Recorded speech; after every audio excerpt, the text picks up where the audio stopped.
Not yet. I just don't see the 30 seconds. Assalamu alaikum wa I don't either. rahmatullahi wa barakatuh. Let's count second now.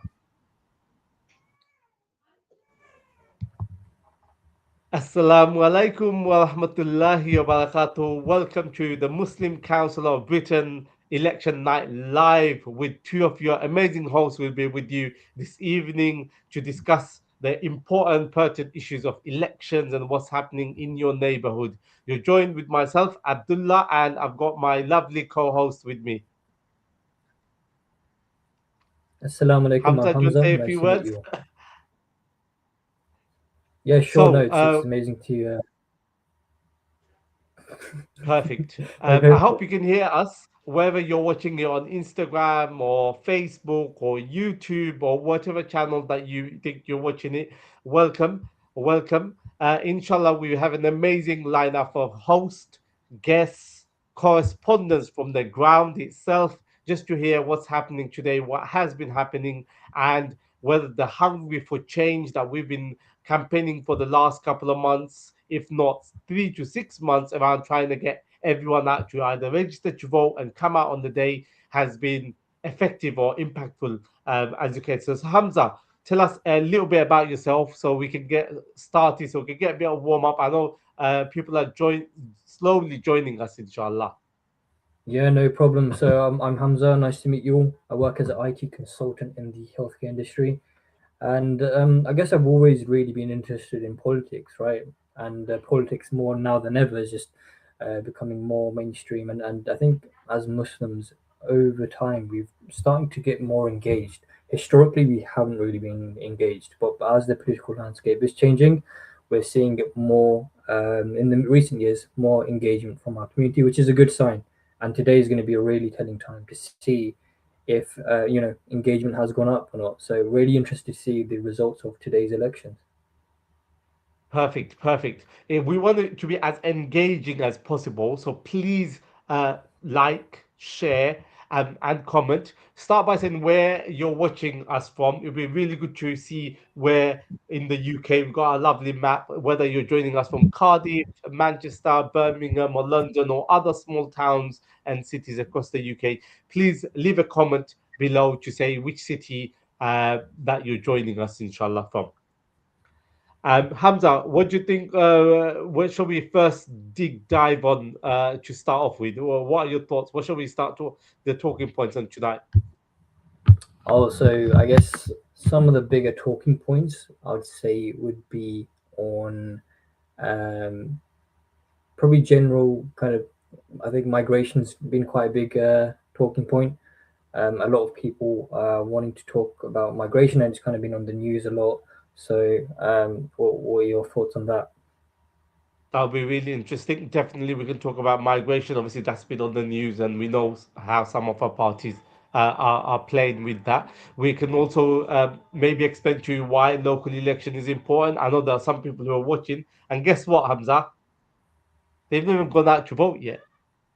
It's 7 o'clock. They might have a very valid reason, I'll be honest with you. They might be working all day and they're just tired, come home. So they might be just had a long day. So it's really important if you haven't gone out and voted yet. I recommend don't worry about leaving us behind. You can obviously continue on your phone, but I recommend you go to the polling station and do what you need to do. Obviously, the polling station closes at what time, Hamza? 10 o'clock, 10 10 p.m. o'clock. Spot on. So the polling station closes at 10 o'clock. So what we want you to do is go out and vote as much as possible. Um, um, as you can obviously, Hamza and I can obviously, we're starting the conversation on with local elections. It's important. What are the one, two things that are important, Hamza? You think we need to be talking about why people should go out and vote, especially on the local elections? I think the important thing to note is that local elections generally have low turnout. So if, as a community, we mobilize, our influence is a lot higher than it typically would be for a general election. So this is really your chance to go out and make a difference, and you will see real change as well. Um, so Perfect. yeah. Yeah, without a doubt, without a doubt, and those changes that we need to talk about. And obviously, as you know, with the local council election as well as some mayoral election in some of the areas, you got important information like housing, whether do we need more social housing. You got schools, because obviously local authority have a big say around schools. Bin collection, obviously, that's been the talk of the town, right? In some of the cities and towns, we know bin collections and not having bin collections been a major issue. Yeah, So it's really important we play on that. Obviously, planning permission, especially as Muslims, got faith groups, mosque opening planning permissions, and your community safety. Obviously, crime impacts us all, be it whether someone nicks a phone off our hand, which is really at the moment like scary thing that can happen to us. Library, youth clubs, and so on. Can you guess? I want to hear the comment section. I don't know how many people are online. Obviously, we're getting slow feedback, inshallah. But obviously, I can see some people slowly coming joining. Um, Hamza, have a guess. How many people are eligible to vote here in the UK? Actually, before I ask the question, what's the estimate population of the UK, Hamza? I apologize for testing you on no, screen. that's fine. Should be Estimate around population of the 65 UK? million. 65 million? Oh, spot on. Very good. Very good. Okay, there we Well go. researched. Okay. From that, how many people are eligible to vote from the Okay, 65 million? okay, Have a guess. okay. That's a good question. If I was to just guess, eligible to vote, 50 million. Oh, 50 million. What about those at home? Let's hear some comments, inshallah. Let's see some comments. We've got obviously a few people that from Ilford, they're joining Hertfordshire, mashallah, is really good. 50 million. Anyone else got any other comments? I'll tell you what, it's 30 million. 30 Oh million is dear. not bad. And Alhamdulillah, that's 30 million. Okay, next question for those for yourself, Hamza, as well as those at home watching. How many council seats do you think there are in this local election currently? Okay, In the thousand, just I'm for going to the give you a bit next, of clue for those that are watching at home. It's in a couple of thousand, probably more or less. But what do you think is? Those are your local 10,000. council candidates that are standing, who then are representative of your local authority for those that are at home. I'm gonna say 10,000. Oh, bit low, bit low. Let's see what others are saying. Others are saying. Anyone else in the comment section? What do you think? Let us know. Or we can definitely come back to how many council seats. Now, don't cheat. Don't use AI. Don't Google it. Have a guess. Someone said I was on 35 million, 35,000. I could say from the 30 million are eligible. So Mohsin, well done. You're very close. Alhamdulillah. In terms of council seat, there are 4,500 council seats that will be eligible for people to take. Well done, Mohsin. 1,800, a bit small. Okay. Next question. How many candidates do you think there are standing in the UK in this today council election? Have a guess of the number. And those watching at home, use the comment. We want to hear some numbers. Hamza, what's your guess? How many councillors are standing? Good Yeah. question. Very good question. I would say probably around 20,000. Oh, close, close, close. That was really good. That was warm. Okay, let's see what people say uh, at home. Let's see what they're saying at home. Anyone, you want to use the chat function? How many councillor candidates do you think there are up and down the country? We figured out there's 4,500 council seats. There's 30 million eligible voters in the country, which is still amazing. And what we really want to know is how many councillor candidates standing in today's local election, May the 7th, 2026 local and council election. Have a guess. 20K at least. You'll be like Hamza, Mohsin. Thank you for that. Anyone else? Any other guesses? You're both close, by the way. I must say, well done, seriously, Mohsin and Hamza, and those that are watching at home. It's 25,000 candidates standing nationwide across the country. That Wow, is a lot of amazing, seats. right? Absolutely. So that in itself is amazing. So tonight isn't just about who wins the council. I think it's important. It's about whether communities feel heard, represented, respected. Obviously, you got broad spectrum of candidates from all walks of life, all different denominations, faith groups, as well as obviously political parties. We all know who they are and what they are. Maybe we can have a discussion on later. I think one of the things we need to maybe discuss on is around obviously as Muslim Council of Britain, we want to hear about the Muslim votes. Obviously, what are people's thoughts around that? What are the issues as Muslims, or even you could be someone with no faith, or what are the issues that is impacting you? Maybe is it what's happening in Palestine impacting you at the local election level? Like we said earlier, maybe is it the bins that's impacting you? That has impacted you, or is it social housing or the lack of it?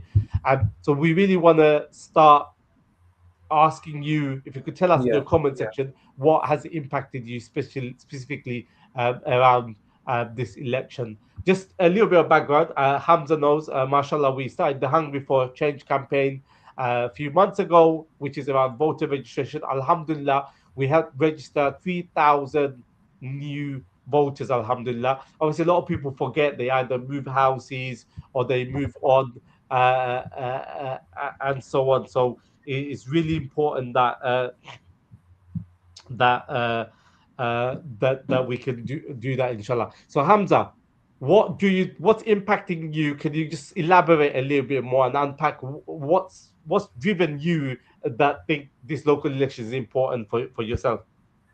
Local election, I think it's important because one of the main things we don't understand is there's the also it gives a good indication of where the general election is going to be taking us, right? So on a local level, what we might see is what we might see in 2029 when the next general election is. But what I like to see is you know, community get together, community unite, and one person that's done a really good job in uniting the community in getting members to register to vote is Imam Abdul Salik. And I think we've got Imam Abdul Salik with us now. So I want to introduce you all to Imam Abdul Salik. Perfect. Assalamu alaikum. Assalamu alaikum, Imam. How are you doing? You okay? Alhamdulillah, I'm fine. How are you? You okay? Good, Alhamdulillah. Doing well, Thank you for joining us this evening, all the way from Hull, I take it. That's right, yes. Alhamdulillah, Alhamdulillah. So how's your day been? I know, just before we do a little bit of introduction of the Imam, mashallah, who leads the mosque in Hull, as well as led other Imam and mosque leads, and mashallah, not just an Imam, a community activist, does a lot of work with young people, helps, advise, supports the community, and obviously, as standard, mashallah, has a scholarly background and family of scholars, mashallah. His father was an imam himself. May Allah give him Jannatul Firdaus, who's led I loads of community initiative as well. So really appreciate you joining us, inshallah, this evening. no problem. Thank you very much for the invite. Yeah, it's first we say Bismillah, Alhamdulillah, salatu wassalamu ala Rasulillah. It's a good opportunity to speak. I appreciate you inviting me, Brother Wajid, who contacted me and just asked if I had a slot. And I apologize, I do have a really specific time slots that I can speak at, and I know it's due to be a little bit later on, but I've got a few things that are already in the diary. Yeah, I think it's an important topic, really, especially within the Muslim communities. For some reason, traditionally, we as Muslims, people who frequent the mosques, sometimes avoid voting, sometimes keep away from it, thinking either we shouldn't vote, we're not allowed to vote, our voting doesn't really matter, we don't have a voice, etc. So we try to challenge that. We encourage people to register, number one, and we encourage people to vote. We don't stand on the minbar and tell people who to vote for, but we obviously just say, look, this is the important, this is why we should vote, and this is what the impacts of you voting are, and what the impacts of you not voting are as well. I was interviewed very briefly by Brother Wajid at one of the events that I saw you at, with Abdullah as well. And I think that that clip was being used by certain groups, let's call it, with my face all over it, which was quite fun. But it's not the first time I've been in the media, so you know, even that video itself, it was used, there were people trying to use it in a negative. What we were trying to say is, look, we as a masjid, we are in a prime location. I'm in the masjid right now, and in the back area, it's being used as a polling station. So people are coming in, voting, and leaving. Obviously, majority non-Muslim, but in this area, our polling station is one of the most attended, historically, most attended polling stations in the city. And it's a place where people feel comfortable to come into. Not only is it breaking barriers, I mean, the far right and certain groups who are standing in for the election will try to use it in a negative way, to say, look, they're holding these things in the mosques, they're infiltrating our country, and they're taking over, etc. But what we're trying to say is, we are part of the country, and you as Muslims, you are part of this society and the fabric of the society itself, and you have a responsibility to vote, to have your say. And if you don't vote, then somebody else is going to vote, and they're going to speak against the views that you have, and they're going to have a louder voice than you. So even if we are a small, let's call it a minority, in certain areas especially, we do have a say. And especially with certain groups who are trying to destroy that unity and that fabric of unity within the UK, we need to kind of stand together as one voice, and encourage one another really to vote. That's amazing. Perfect. No, sorry, Hamza, over to you. Sorry. Yeah, no, I've just been curious. So, are you seeing people of other faiths come to the masjid to vote, or is it just kind of a Muslim crowd coming to No, vote? no, everybody comes to the masjid to vote, not because it's a masjid, but because it's a polling station. We've just prayed our Salat al-Asr, and we've had people come saying, oh, sorry, which way do you go to vote? Because we were going through the front entrance to pray, and it's the kind of the third entrance a bit further down, Okay. which is the voting. And there's a massive polling station sign on our gate itself. Some Muslims, it's the first time they're voting, first time they've registered, the first time they've been eligible sometimes. So they've come to me and said, is the polling station here in the masjid? Where would it be? This was last night and a few days before. And I said, look, this is something we do every year. Our maktab, our madrasa classes that we have every day, weekdays, we give it off every voting day. And the community knows that it's part of the system here in the city of Hull. And it's not even about me going out saying the mosques should be polling stations so that we can. It's not even about that. If you are approached as a masjid by the local council to say your masjid, your building is in a prime location for voting, do you have the facilities, number one? Do you have the capabilities to be able to host us as a polling station? Then I would encourage that, because it's going to be like, for example, the people who live in this area, it's on their doorstep. Although I live literally opposite the mosque, my house actually falls in a completely different ward, so I have to travel a little bit further to go and vote. And I have voted, alhamdulillah, with all of my family. But it's in a prime location, and I think it does allow people to know that the mosques, the Muslims, are not the other. They are not doing their own thing. They've not got their own laws and their own policing and their own rules of Sharia law and so on. Actually, it's we are part of the community, and I think having a mosque as a polling station, and we've had it a long time here in Hull, so people are used to it. I think it just opens people's hearts a little bit more, but also it encourages the Muslim community to feel that their voice matters, their say matters, and I think that's the importance of it. Thank you very much for that. And you're a shining example of how opening the door of your mosque, allowing others to come in. And Imran commented on Facebook saying Muslim Council UK have to work together with all faith groups, especially the Christian faith group, to create a trust between each other, as things are very difficult now. What would you say? Is this one way of ensuring that we create trust with not only Christians but people of other faiths and none? I think, I mean, we should be working with other faiths and none anyway, and building trust. I mean, to build trust means that trust has been broken. And if there is trust that has been broken, I mean, I'm speaking on behalf of our city here. We work well with the local community, with other mosques, with other churches, with other groups. I'm part of the interfaith group here in Hull as well. I'm part of the committee to be, so we have a say in what's going on there. And we are very close with other people within the city itself, of different faiths, of different backgrounds. So I don't think we have that issue as such. However, here in Hull, the city is split between west and east, and where we're based, multicultural. We were the city of culture at one point. There's a lot of people who travel to and from Hull. But the other side of Hull, I will say, is a little bit different, where people like Reform and other parties are starting to get a bit more of a hold. We had the riots which took place in 2024, which showed a real negative side of Hull, and it was quite famous or infamous, let's call it, up and down the country. So working with other groups, with other faces, is important, definitely. Yeah. Yeah, just on that point, what do you think is the number one thing that the community really care about, that especially around this local election that you've seen? Obviously, you spoke about the riot last year and the rise of the far right with the protests, especially with the hotels and stuff like that. What's the number one issue that you having spoken to your congregation and the community that people feel are really pressing, especially in today's day of election? I think there is a slight fear of certain parties, certain groups which seem to promote disunity, and we've seen it firsthand.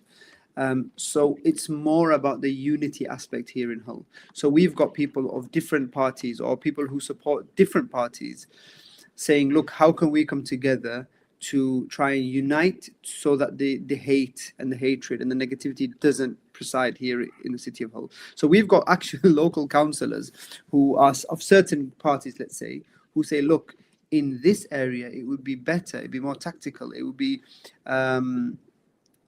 a better decision for you to not vote for us, vote for this group, because this is what's going to keep certain people out. So, there's been messages sent out saying in this area, this would be the better party to vote for, etc. So it's more about the unity and not letting hatred spill over into our communities. Jazakallah, I really appreciate your time. I know you have to go, so really conscious. Can I give you last 60 seconds for those that are sitting at home, probably haven't decided, you know what, I can't be asked voting. You know that they polled recently, and I can't recall, they said 27% of people don't actually go out and vote. What would you say to those people who are watching and thought, you know what, voting isn't for me, it's not something I want to get involved in? What's your last core message for those that are sitting at home and thinking, nah?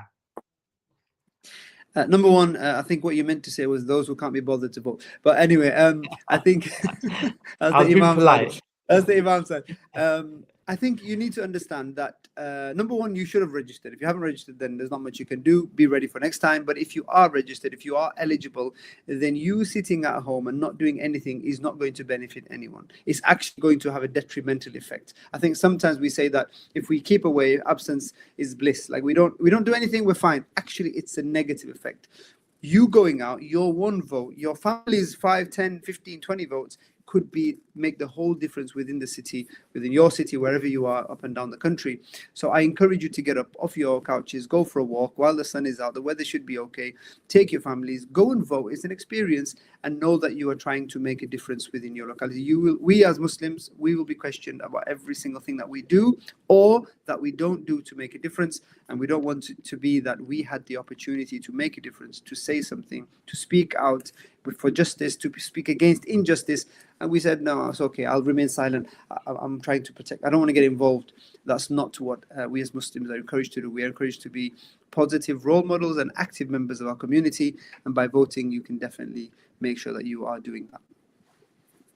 Perfect. Jazakallah khair. Really appreciate your time, Imam, and your kind words and your wise words, inshallah. I pray the congregation, inshallah, benefit from you and all the amazing work that you do. And obviously, a trailblazer in having a polling station. So, Jazakallah khair. Thank you very much. And really have a good evening and wish you all the best, inshallah. You too. Take care. Assalamu alaikum wa rahmatullahi wa barakatuh. Assalam. Amazing. That was really good to hear. And I've actually never heard of a polling station inside the masjid. That's the first time I've ever heard of it. But yeah, it's good signs. Absolutely. I want to take us to Birmingham now, and I know there's a lot going on there. You've got kind of big independent candidates come forward. You've also got a lot of other parties as well, and there's been a lot of back and forth there. So I just want to take us to Birmingham, where we have someone on the ground. Shawson, are you there? And am I audible? Can you hear me? Yes, we can. How are you doing? I'm great, alhamdulillah. It's good to see you guys here, bringing the energy. Yes, as you can see, I'm in the beautiful city of Birmingham, as some people say, Birmingham Sharif. Especially, I'm in Alam Rock, and Alam Rock is known for having a very high Muslim population, and especially of those of the South Asian community. Now, as I come here today, especially in the evening, I can see there's a lot of people, and even when we went to the polling station, there was a huge line that went to the outside, and people coming from their houses, coming to the polling station, voting. And when I asked one of the people who are working at the polling station, I asked them, in terms of the turnout, compared to other years, how much has it been? Has it been a large turnout? And they said it was above average. Now, here I have with me, I have Brother Sahur, who is part of the local community and who's also brought Islam. Brother, how are you? Islam, thank you. So, I wanted to ask you, we've been around the country, we've been trying to get people registering to vote and voting. In terms of in your thoughts, why do you think voting, especially as someone as a Muslim and South Asian background, is important?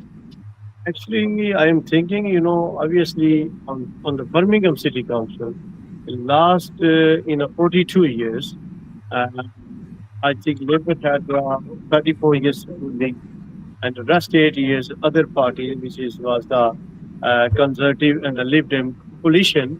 So I realized after long time still we have a same issue as it is no proper developments, nothing for our youth. This is the main question. What's a bright future for our youth? So I'm thinking till 80, 89, it was a different scenario for the youth.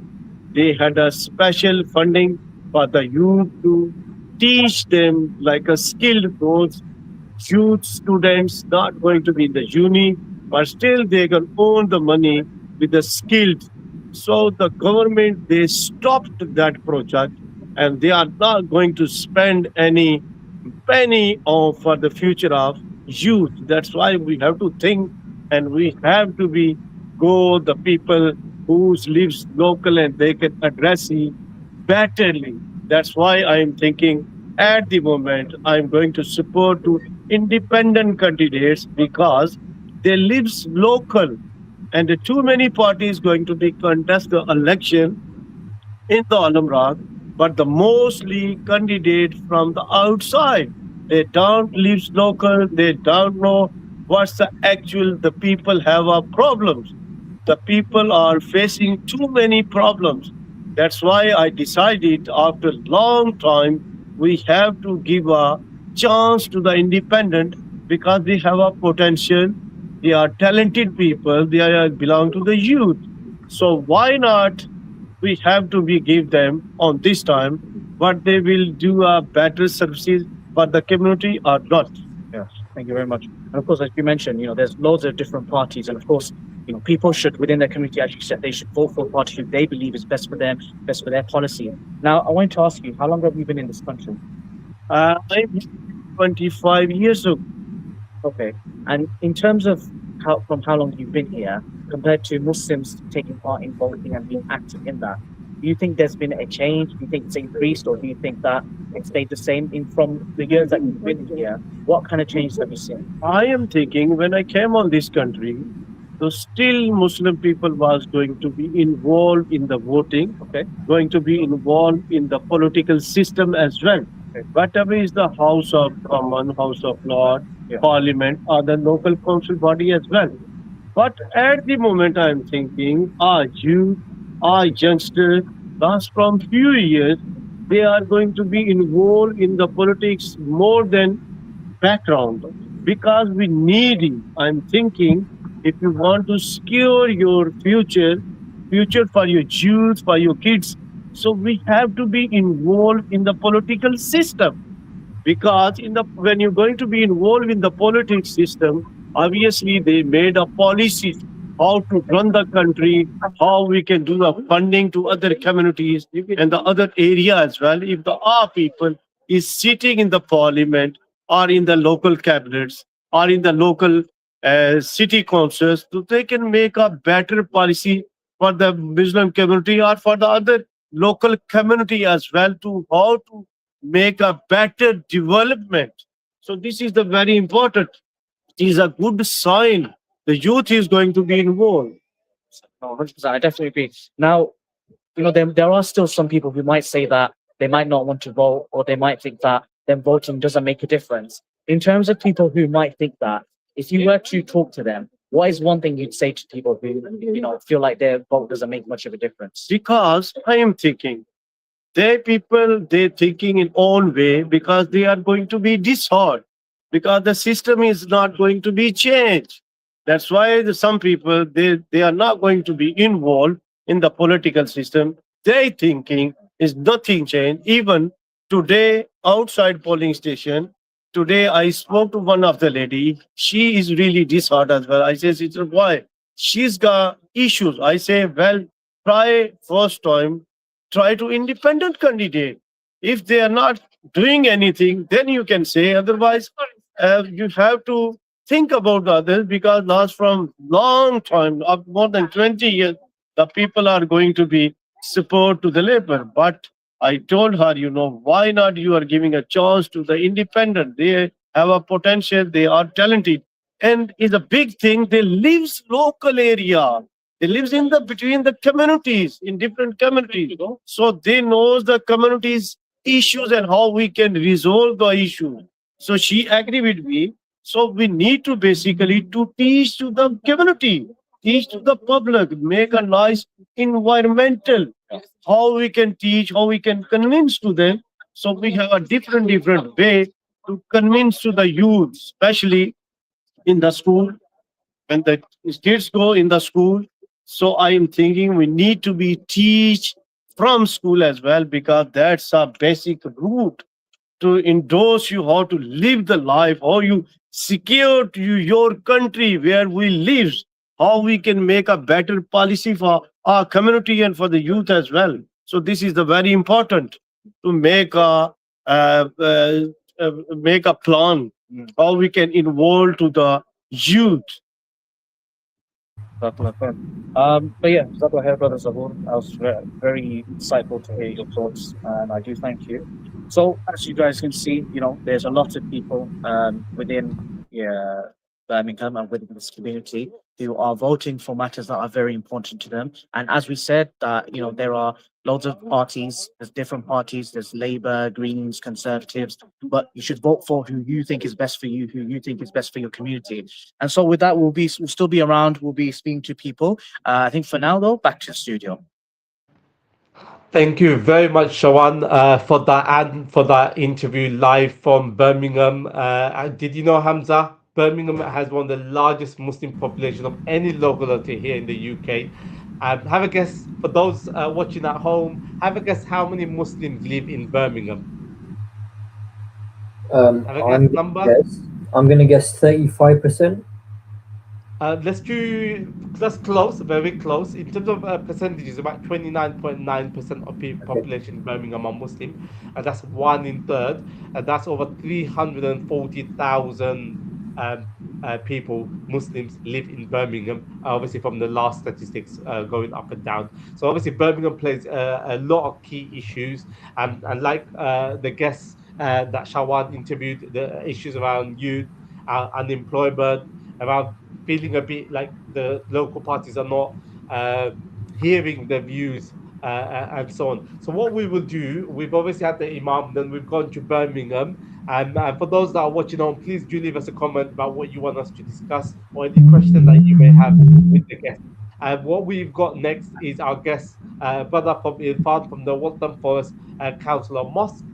Just a little bit of background about London Borough of Waltham Forest has around 60,000 Muslim residents, make up about 22% of the borough's population. That's one in five, significantly above the England average of about 65%, alhamdulillah. So it's a rich makeup of community in Waltham Forest. So we'd love to hear Brother Irfan. So he'll come on now, hopefully in a little bit. Thank you very much. Assalamu alaikum, Brother Irfan.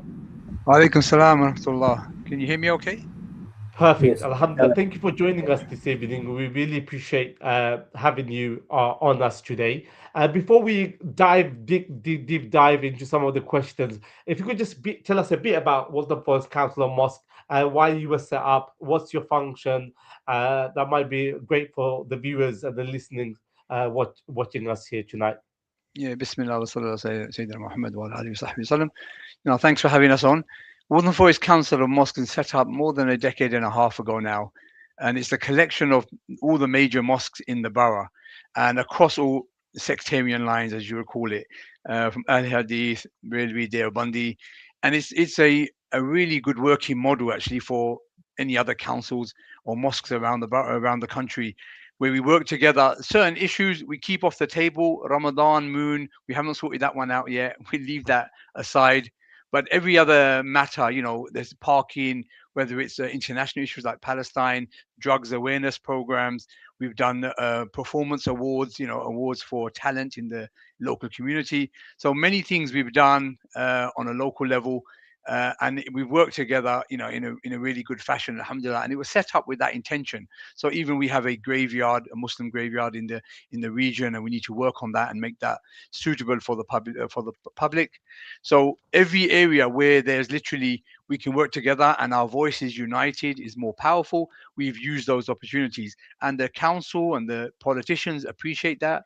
They can see our unity together is much more forceful. We bring together all 65,000 instead of individual Wow. mosques competing with each other about certain things, because the council can work with one and give favorable treatment to one mosque over the other, but when we work together we benefit collectively as well. So alhamdulillah, it's been a really good working model, and all the brothers work together like brothers, and alhamdulillah, it's been such a blessing.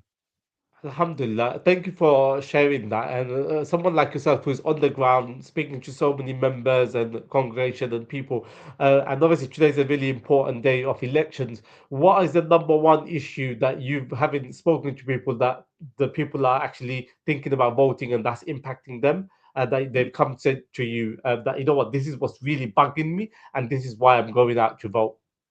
Yeah, I mean, I heard you earlier on. Local elections normally don't get people excited, like the general elections do in MPs.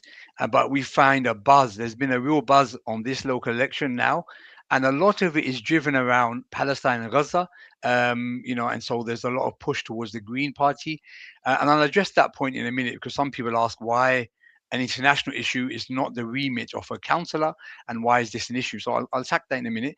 The other side of it is, one is, like I said, Palestine. The other is there is a fear of the government and establishment going to the right more with reform, etc. So there is this idea of less, if we don't get involved, we're going to lose maybe seats to people who are on the fringe of fascism and racism, and then we'll have a much harder time. So people are recognizing the importance of getting involved at various level, not just MP level, but councillor level. And just want to tackle this point about Palestine and Gaza and how it relates, because the question on the face of it is quite obvious, and sounds logical, that MPs deal with international issues, not local councillors. But there's two reasons, main reasons, why it's important and why it's valid to have Gaza and Palestine in your mind when you're voting. And one of the reasons is directly impacts local council via divestment of pension funds. So every local council have a pension fund that they, for public servants, and divestment from assets that are directly supporting the genocide and apartheid state of the Israeli regime, those things are impactful. And so if you talk to your council and say they shouldn't be investing in funds that directly help maintain this apartheid system, that's a direct action that you can do with your local council. And we have been blessed. Waltham Forest was the first borough in the whole country that divested from arms and mentioned Israel specifically as a entity and occupied force that needs to be divested away from. So we've had success and benefits in that area.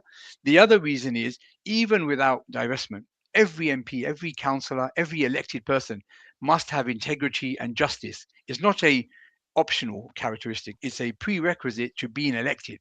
And so the Gaza genocide is a barometer, a moral barometer for any MP to be measured against. And this genocide is the crime of our age. It is not, we can't overemphasize it enough. And that needs to be recognized. So every politician, if they stand against it, they're worthy of our vote. If they turn a blind eye to a genocide, they are not worthy of our vote. I don't care which party you're from. So those kind of things are important for us to recognize. Are these people standing? And if you look back, imagine we could go back in time and during the Holocaust. And if somebody said, in any other country around the world, if anyone supports the Holocaust, the Nazi Holocaust, I would not vote that person. That person is not a good person to stand. It'll be a valid decision point, and it'll be a valid reason to decide on a person you're going to put your vote and trust in. So likewise, this is forced case streamed, live streamed. We've seen it for 2.5 years now. Every organization has classified it, scholars of genocide and Holocaust. So we know where we stand, and that's why it's a good yardstick to use against politicians. Thank you, Brother Ifan, for discussing that. I know it's a pertinent issue for a lot of our voters, a lot of our people around the UK. Gaza is a really important decider, like you said, around the moral values and so on. I just wanted to touch one more question before we sort of move on to our correspondence on the ground. What are the local issues around Waltham Forest that are really turning people from the traditional vote of a traditional party? Have you seen that come across? Is there one particular issue that's really like dividing it, apart from obviously Palestine, obviously, what you just spoke about, local issue? Yeah, absolutely. So as well as Palestine, there's parking is a in our area. I don't know if you heard of Mini Holland. So in Waltham Forest, there's a scheme called Mini Holland. Crazy scheme. So they've blocked roads left, right, and centre. They've done one ways for cycling. So Mini Holland's supposed to be making it more cycle friendly, but it's become a nightmare for drivers and parking. And people going to mosques have nowhere to park anymore. Access has become a major issue. Now, pollution on one side, because I think pollution is getting worse because cars are piled up on the main roads because they're just stuck in traffic. So we've asked the council many times, during Ramadan, during Eid and Friday prayers, elderly, disabled, they need to get to the mosque as well and pray. So that's become a major issue. And we've tried to get concessions because our area used to be 20, 30 years ago, you could park many everywhere, pretty much. Now everything's CPZ, controlled parking zones. So people get tickets, just for trying to attend the mosque. And so that's been a major issue. And the council have given us sometimes give concessions, a lot of times they don't. And they're not fair. We've seen neighboring boroughs have more lenient concessions. So we look at them and said, how do they do it? Why are you not doing it? So it's become whoever's in charge, if they can't give us things we need to fulfill our acts of worship, that's going to be a big deal. And it is, especially in our area, because of this Mini Holland plan. Mini Holland's not over all of London. It's been, I think, 3 boroughs in the whole of London. So it's not the same experience for every borough. But for ours in Waltham Forest, it's a major issue. And it's become, a political point that whoever gives us these concessions, they're going to get our vote. So that's also another one on a local level, which is a big deal. Ron, I've got a question for you. So, typically, what we see sometimes, unfortunately, especially sometimes in our community as well, there's sometimes a bit of vote splitting. So you'll have certain members that they're pushing the Gaza agenda, but then you've got multiple parties, right? You've got multiple people pushing the same thing, asking for the Muslim vote. Is vote splitting an issue in your area? It's always going to be an issue. I mean, we have various levels. We have people who are fully in tune and know how to do things, but there's a naivety. So maybe a large scale people are not familiar. They need to be told exactly who to vote for, and they do it on one issue. If they have an issue with Labour, for example, they say, I'm not voting Labour, even if that candidate might be the best candidate given all the candidates in their area, in their ward, because there's many wards, as you know, in MPs, many fewer candidates. So there is an issue to understand the issue at your local level as well, because candidates, we've always said at the Council of Mosque, candidates are more important than parties. Because parties, we don't agree with everything a party has. But a candidate, when Corbyn was head of Labour, everyone was okay. You saw Labour membership went to the record highest, over 500,000, because the candidate. And then when Starmer came in, record numbers of people who joined the party left. And so you can see candidate is more important. And at local level, it's hard to have that oversight. So people have different views. And there's a joke about this that you see, if you had 10 Muslims and you ask them what their political objective was, you probably get 11 answers. And because everyone's got their own view. So it's hard to get consensus, one issue, and everyone's got their own view. So there is going to be splitting, but there is a benefit from splitting as well. Tactical voting, if applied correctly, and people on the same page and had time to learn, tactical voting would be very useful to get the best people in place. And it might be across party lines. But again, there is a naivety, a lack of information, people, staunch and stubborn on their opinion. So it's hard to then, make headway. totally understand, and I just want to say mashallah again in terms of the organization you have, and are kind of an umbrella which encompasses all the masjids in your local area. You guys are in helping people register to vote. You're working as a single unit, which is really good to see, and inshallah we can see this across the UK in the future as well. So thank you for joining us, Irfan. We won't keep you anymore, and have a nice rest of your day. You too. Thank you. My pleasure. Thank you, guys. Thank you very much. Jazakallah khair. For those that are watching at home, please leave a comment if you're on Instagram, LinkedIn, Facebook, YouTube. We really want to know where you're watching the show, whether it be from London or Huddersfield or Nottingham or Oldham, inshallah. So leave a comment so we can give you a shout out. Also, we want to hear your views and your thoughts. Definitely, what are the reasons that you might change your vote? What are your thoughts about today? And most importantly, if you haven't voted yet, please do so now. Oh, we've got a comment, mashallah, from Imran saying he's from Oldham. Thank you very much. Any other places? Oh, we got, as you can see, bottom of our screen, amazing. We can see where you're coming. We can also see some of the comments as well that will appear. We've got our next correspondent lined up now. Wajia is all the way from Newham. She'll be joining us now.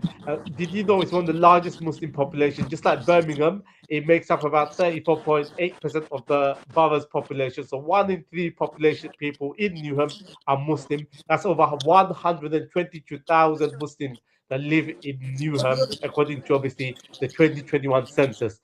Wajia, thank you for joining us. Really appreciate it. How's the day been in Newham? Yes, Assalamualaikum. It's been very good. You can see behind me, it's been very, very busy. There's been queues of people coming to vote.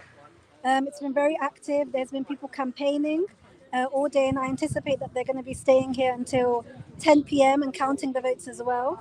We've seen loads of placards. We've seen people really engaged. So it's been very, very lively.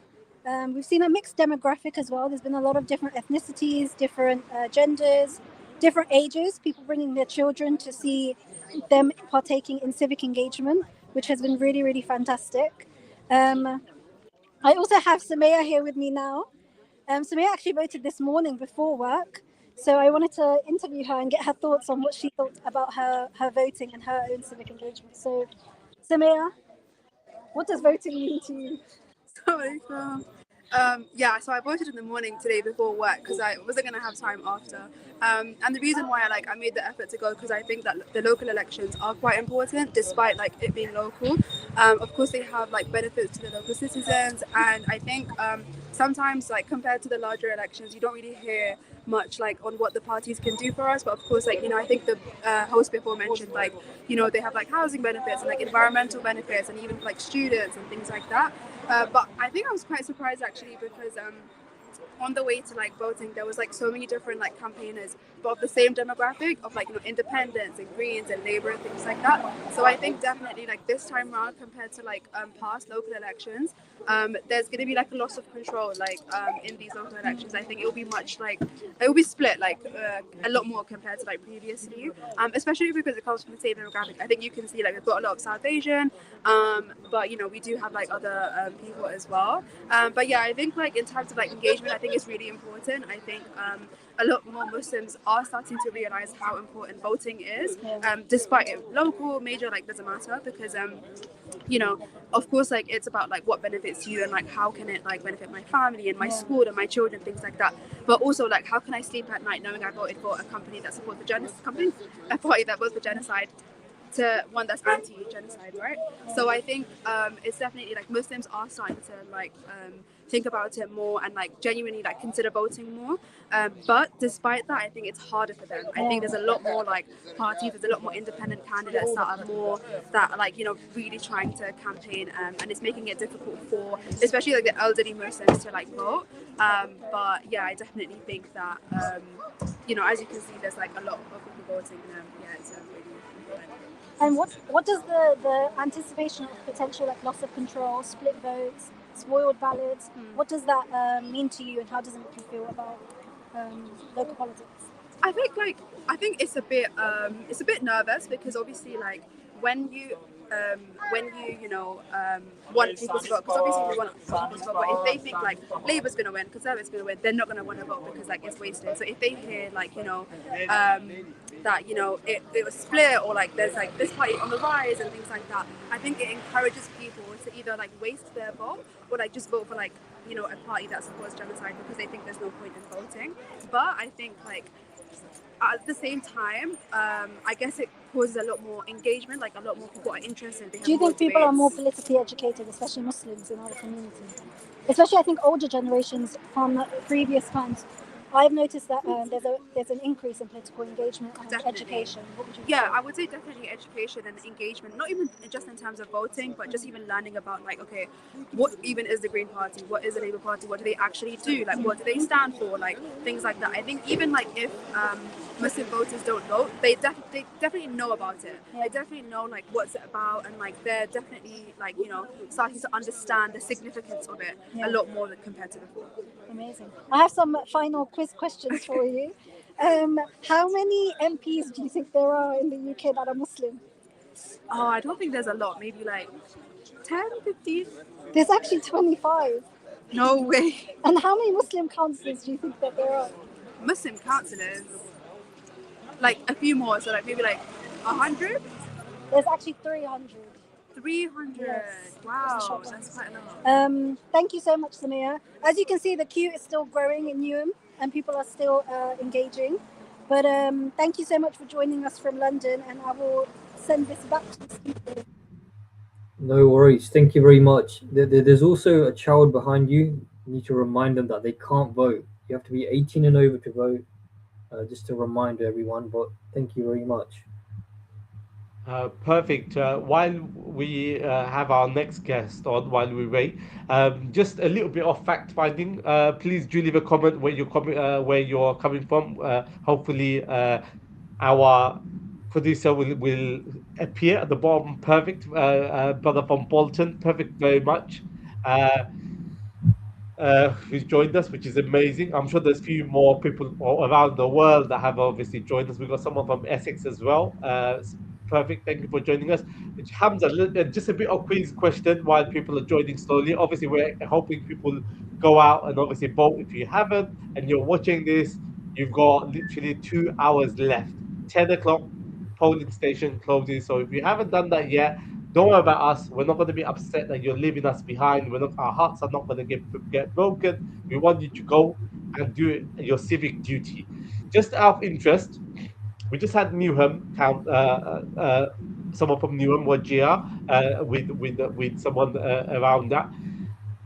What do you think is the Muslim population? I know I said Newham already. I gave it away at 34%.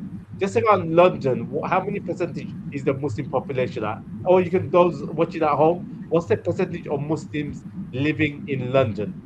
We spoke earlier about Birmingham. So have a guess. Okay, so if Birmingham is going to be 30%, so that's obviously they've got a higher percentage of Muslims than London. So I'm going to guess and say that London is 15 to 20%. Well, I'm going to steer towards. I'm going to go 20%. Let's go. 20%. Yeah. Let's see what people at home are saying, whether they're watching it on LinkedIn, Instagram, Facebook, YouTube. Subhanallah, so many social media channels. So let's see what people are going to say before I reveal how many percentage of Muslims living here in the UK. For those that are just tuned in, welcome to the Muslim Council of Britain Election Night Live, as we discuss what pertinent issues are facing Muslims, as well as trying to encourage those that are sitting at home to go out and vote. Alhamdulillah, as you may know, we've done an amazing campaign called Hungry for Change, where we've registered how many voters, Hamza? How many new voters have registered through our campaign? Was it 300,000? 300,000? 30,000. I'll take it zero out, maybe, a couple of zeros out. Sorry. All right, no, sorry, I think I got something. 3,000, which is still an Yeah, 3,000. amazing Yeah. figure. 3,000 people, new registered voters because of the MCB campaign. We've got over 200 champions, get out to vote champions. We've been doing an amazing job in the last couple of weeks, making sure people in the community, in the mosque, are going out to vote. Our imams at the masajid, like we had Imam Abid early on, using the mimbar, and addressing the congregation to encourage them to vote. It's our civic duty. We've had so many imams and sheikhs who've gone out and said to the community it's such an important duty to definitely go vote. Obviously, we've just had a guest from Irfan from Waltham Forest Council Mosque saying it's about the candidate, but the quality of candidate, what they do believe in, what's the moral compass, where do they stand on issues around, like he was talking about, parking issues, issues around bins that we spoke about earlier around Birmingham, or issues around social housing, be it up north in town like Oldham's. So those are loads of issues that are obviously impacting our community here in the UK.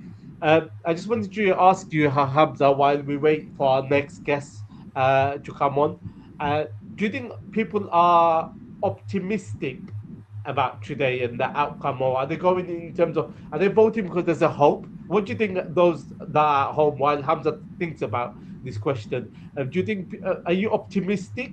Is there a little bit of hope, and that's probably why you're going out there to vote? Or is there some sort of anxiousness, or like uncertainty, and that's maybe allowing you to go out of the vote, or maybe that's not allowing you to go out to vote? What are your thoughts, Hamza, on that?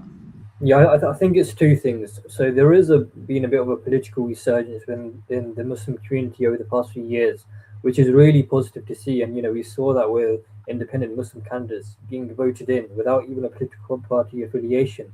So there's that side of things where there's an increasing amount of political engagement. But then I wouldn't say optimism, because there's also the surge in other parties, like other far right parties, which are now coming onto the scene, and that linked up with increased in amounts of hate crimes amongst Muslim populations. I think there's not, I wouldn't say optimism, but there's concern as well. I'd say that there is a lot of concern in certain areas of the UK. So it's definitely going to be interesting to watch. So whilst we might see in certain areas independent candidates and green candidates and parties which aren't really mainstream come in, we also might see a kind of resurgence in far right parties coming. So it'll be important to see what the results are. Perfect. Thank you very much. We have our next guest, who's obviously close to us all. So if you're watching at home, we have with us Dr. Wajid Akhtar, the Secretary General of the Muslim Council of Britain, who, as you know, gets selected. Muslim Council of Britain has over 500 members, organizations up and down the country. If you are an organization or a mosque or institution and you're not a member of Muslim Council of Britain, you should definitely join by going to www.mcb.org.uk.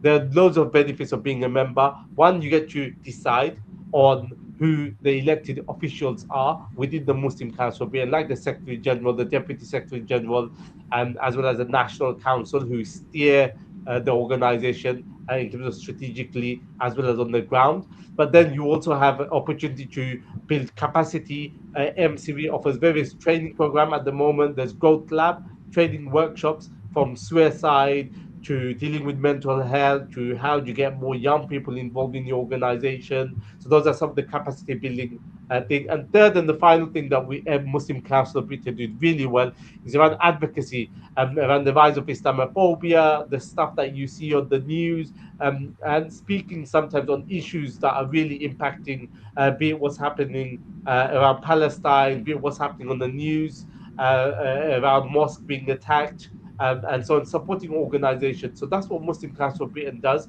So we are happy and glad to have Dr. Wajid join us with us this evening. Assalamu alaikum, Dr. Wajid. Walaikum assalam. Jazakallah khairan for having me here. Barakallah fi. Thank you for having us. Before I ask you any question, have you voted? Question number one. Yes, I raced back from work and made sure I voted. That's good.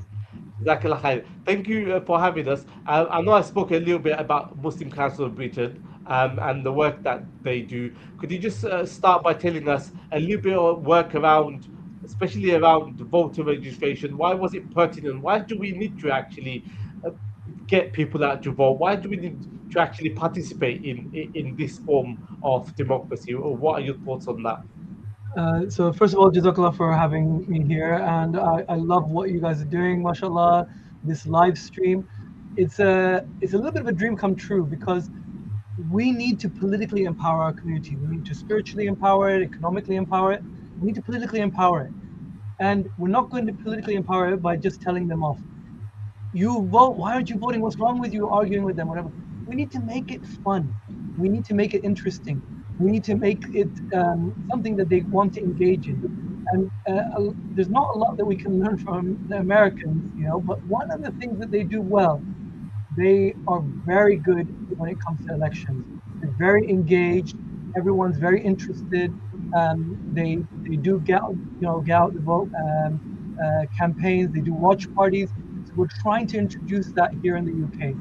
This is basically a watch party. You know, you can imagine that if it was a general elections, we'd find out the prime minister by the time we get to the end. Right? So we're trying to generate that excitement, and it's so important because we really need to politically empower our community. If we don't, then we're going to be in a lot of trouble. No, without a doubt, and I'm glad you obviously mentioned our across the pond, our brethren from across the pond, and how they've obviously galvanized the community in New York and other parts. How do we? How do, I know you obviously you followed and you've had someone go up there and learn. What's one lesson that we can take from them that we can replicate here in the UK? If there was one lesson, and it's my one request to whoever's watching, or if you're watching the playback, we need to invest not just in like on the day of the election. You know, right now I'm seeing all the WhatsApp groups sharing who you're voting for, are you voting yet? Today, it's still important, but if you were doing this work 1 year ago, it will be a completely different situation. We need to. This should be the beginning of the journey, not the end. Mamdani didn't just turn up 1 month, 2 months before the election and just go, guys, vote for me, and then everything fell into place. He's been working at it for years.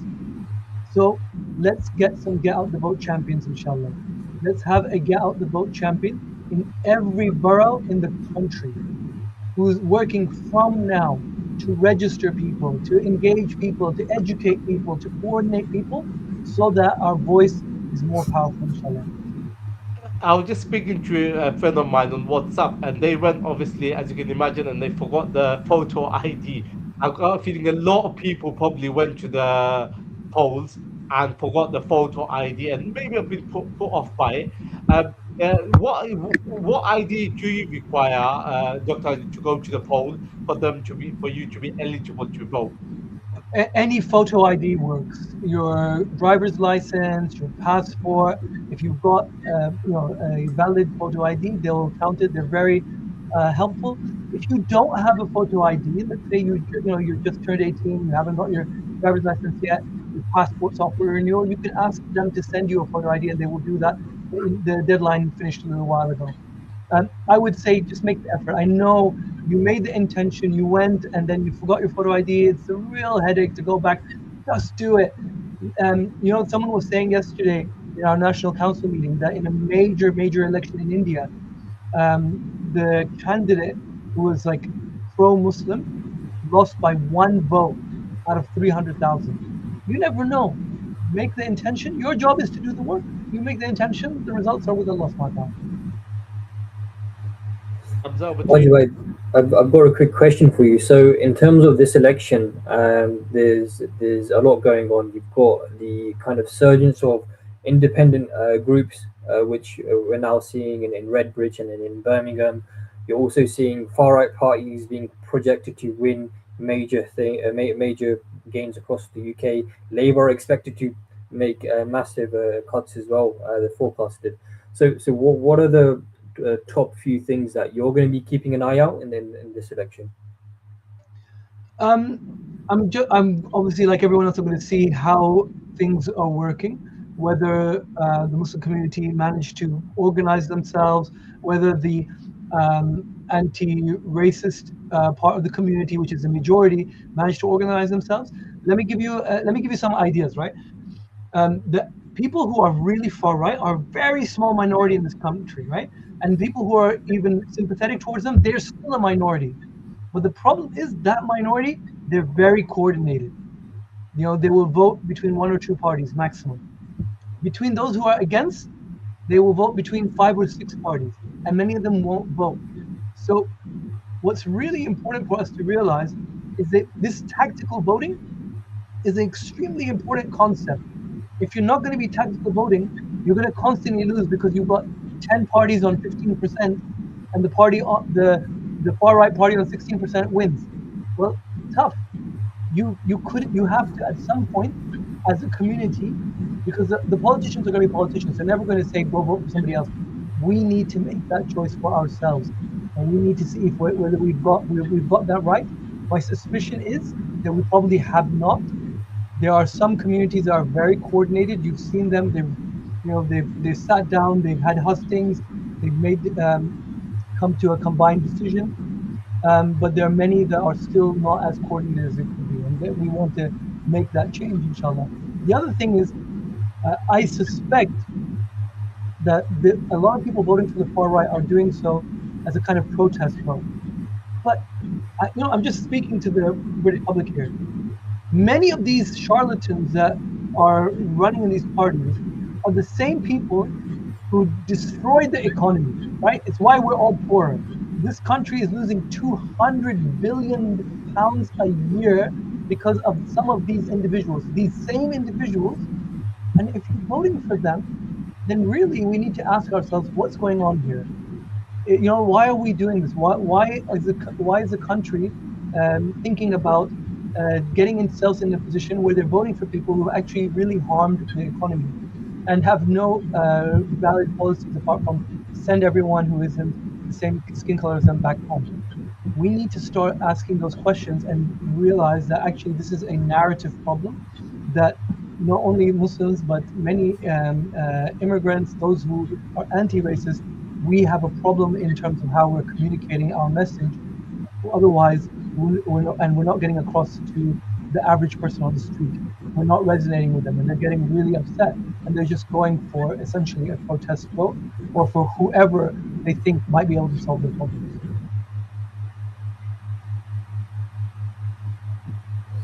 Thank Sorry, I you. bored everyone to sleep.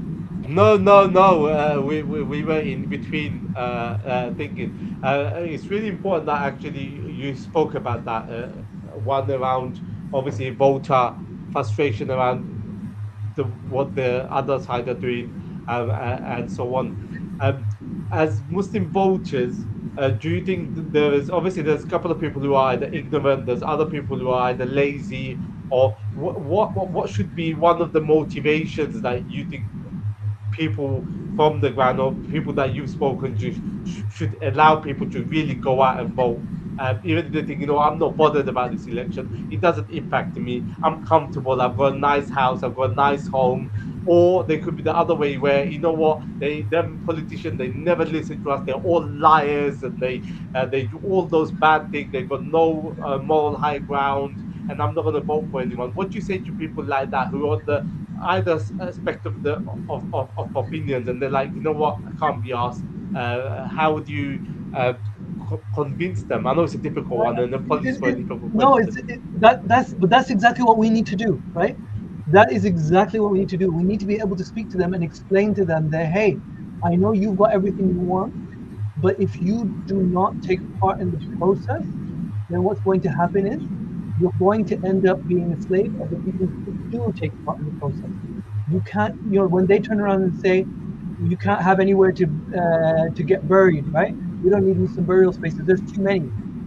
Then what are you going to do when they turn around and say, no, we're not going to allow you an extension? Yeah, I know the Muslim community is 10,000 in this place, but you just need to work it out yourself. That's your problem. We're not going to give you more extension to your mosque. Or when they turn around and they say, we're going to invest your council taxes in a company that is making weapons that are supporting genocide. These things, it's a luxury that you don't have. It's like saying, I'm not going to march, I'm not going to boycott because it's not, the genocide is not affecting me. It's a heartless thing to say, and it's a guarantee that it means that one day it will affect you, because that's the way these things work, right? It comes back to you. You will taste the bitter fruits of what you have sown. Now, on the other side, when somebody says, "Look, all politicians," and this actually happens much more often in the Muslim community, we're a little bit more cynical, and we say, "What's the point? They're all losers. They're all corrupt. What's the point of voting for any of them?" There's a 0 to 100% mentality we have in the Muslim community, right? Where we say, unless we get 100%, unless we see the result right now, what is the point? What's the point of working? I'm not a millionaire. Yeah, but you need to work to become a millionaire. What's the point of playing football? I'll never be, I'll never score a goal. Yeah, you need to work and you need to get better. You need to, for everything in life, you need to work. You need to put the effort, and you don't get the results straight away. You work towards those results. But we've seen those results, right? You've seen them in New York. You've seen them in Borton and Denton. You see what happens when you do actually get off your backside and coordinate and work as a community. Let's do that, inshallah, and speak with respect to people. There are people, like we don't shout at them, don't belittle them, have a conversation. But this is what I mean. It takes time, one by one. I want to ask people, even today, people say, "Oh, what's the point of doing the live stream? There's only like 10, 20 people watching." Yeah, it starts here. But inshallah, 5, 10 years from now, there'll be thousands of people. Inshallah, we'll be having a real event which people will come to, and people will want to be there at the MCB election night special, and people will want to know what you're doing, because this community, the Muslim community, can make not just a difference, can make a critical difference in the elections of this country. We have the power. We just need to try and use it, inshallah. Just another question. Sorry, Hamza. I was going to say thank you. I think what you said and tonight is about more than results. I think, as Malcolm X said, the future belongs to those who prepare for it today, and it is about preparing for it today. And the future does belong to us. Over to you, Hamza. Yeah, no worries. Just really curious on so once these elections are done, what's MCB's plan coming up to the general elections, which could be in 2029 or could be earlier? So is there like a game plan for going beyond May the 7th? We've got the game plan already. This get out the vote champions, we want to keep them, and we want to grow that number, right? We want to build this cohesive team around the country that's working from now, registering, coordinating, educating, so that when we turn up to the general elections, it's not going to be, "Oh, what do we do? When is the date? How do I register? Am I allowed to register because I'm from overseas?" Yes, you can, because you're a Commonwealth citizen. Like all these questions that you can Google or check on Claude or whatever. You won't need to ask them, because people will be not just like ready, but they'll be raring to go, inshallah. That's our aim. We're going to double down. We're going to work harder. If you want to be part of this, by the way, if you're watching and you're saying, "You know what, I could be a champion," what does a champion do? All a champion needs to do is convince their friends and family to register to vote and to get out of vote. That's all you need to do. Nothing more. Literally, just bug your family and your friends and tell them to get out and vote. And if you think you can do that, then tr.ee tr.ee/MCBGOTV. MCBGOTV stands for get out the vote. tr.ee/MCBGOTV, and you can get out. You can be a get out the vote champion, inshallah. Amazing. No, really, really good to hear, and it's positive to hear that there's organisations out there that are being very proactive in this. So, thank you. Before you go, one last question. And those at home watching, if you got a comment, please do leave a comment on the section. We can have it appear as well. Obviously, with that link as well, with the TRE link is also on our comment section as well, so you can find it. I'm going to ask you one difficult question. I apologize again. I started with a difficult one. I love the difficult questions. We need to go for the difficult questions, but don't ask me the specific questions. I'll make it up. But I love the difficult questions, because those are the good ones. What do tonight's results say about the direction of communities across Britain Britain want this country to take. So after tonight, 10 o'clock, obviously results are going to be counted. There might be a certain wave towards what would that say, depending on the wave that the direction goes towards. Look, what will it say, right? Either there are certain parties which are predicted to do really well are going to do well. The traditional parties are not doing so as well. I think what it's going to tell us is that we have work to do to convince our fellow citizens, our the in this country, the people who are our neighbors, our friends who live on the street, about what's important for all of us. That we're better off united. We need to make that case. Can't keep complaining. Don't complain that the right wing are so much better at making people feel like they're the answer. Right? Complaining is for losers, and we should not be losers because we've done losing for 100 years now, right? I think we should try to be winners for once in our lives. And winners don't complain about the winner, about who is actually in the lead. They change themselves. They're like, okay, how do I adjust my messaging? How do I reach out more better to people? How do I change my spokespeople? What do I do differently to get our message out? What do we need to change within ourselves? Maybe we need to change something about ourselves, right? So we need to start thinking about that, even if the right wing parties don't do so well. But I think they're going to do really, really well because people are really upset. Ask people, why are they upset? You know why they're upset? I'm upset because the economy is tanking. I'm so angry that Israel and America went to war against Iran and destroyed the British economy. We had nothing to do with it. Why are they doing that? Why are we not pushing back harder against this? I'm angry that the NHS is doing so badly because it doesn't look like there's anyone who's coming up with good ideas on how to fix the NHS. And I'm annoyed as hell about the housing situation because young people are working day and night and they cannot afford to buy a house.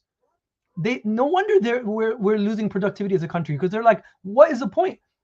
I'm 30 and I still live with my parents, right? So people are pissed off, right? And I hope someone can believe that, but people are annoyed. People are annoyed and they have every right to be really, really angry. And we need to say, you know what? There's no point getting angry at us because by and large, we're helping to try fix the NHS. We didn't create the housing problem and we didn't tank the economy. Those guys did. The ones who are telling you to be angry at us, they're distracting you. But let's come up with some solutions. That's what it's going to tell us. It's going to tell us that it's time. We still have a chance to turn this thing around. Let's take it, inshallah. Jazakallah khair. Really, really appreciate your time, Dr. Wajid, and the amazing work that you do with your team at the Muslim Council of Britain, Thank you. volunteers and staff who are really trailblazing and game changing in terms of not just about the elections, but around building capacity, grassroots, and really trying to get a momentum, a movement going, inshallah. For those that are watching home, do leave us a comment. Let us know how you're feeling. What are the biggest issues that's impacting? Like what Dr. Wajid said, is it about yourselves? Is it about your community? Is it about what's really like bugging you? Inshallah. And I really want to pick on what Dr. Wajid said, which is around about yourself. As we all know, as the Quran reminds us, and Allah says in the Quran, indeed Allah will not change the condition of a people until they change what is in themselves. So tonight, that change begins with participation, responsibility, and action. Action to actually go on and walk to the polling station, to take in your ID, told your friends and your family and your neighbors to go out and did your research to make sure that you have the best person, the best capable person to represent you, the most effective person. To be able to take the community forward, especially on pertinent issues, local issues like the cost of living crisis, the cost of petrol, the cost of food, which is going up, as well as council tax, the bin collection, the potholes, the parking, and so on. So it's about really trying to find the right people to represent us, inshallah. Jazakallah khair, Dr. Wajid. Any final words before you depart? I know you're about to depart, inshallah. Any final words? My final words, I think, because I think there will be some from, our citizens who are watching and saying, from the right wing, who are like, they're really annoyed, they're really upset, they've drunk the Kool-Aid, They're like, these guys, they're all groomers, they're murderers, they're destroying our country, they're taking over. What I would tell you is come and speak to us. We're human beings, right? We're more likely to be your lawyer, your restaurant owner, your doctor, your neighbor, your teacher, your friend. Come and speak to us and find out whether really what you've been told is true. Don't believe the caricatures. Don't believe what's out there in the news. Come and speak to us, and you'll be pleasantly surprised what you see. That actually we have a lot more in common, and we're here to work with the rest of the country to build a better Britain, inshallah. Jazakallah khair. Thank you very much, inshallah. I know Maghrib is upon us soon. We also have another correspondent from another city uh, who we can join us. But I thought it might be good to get a video we can watch of a video of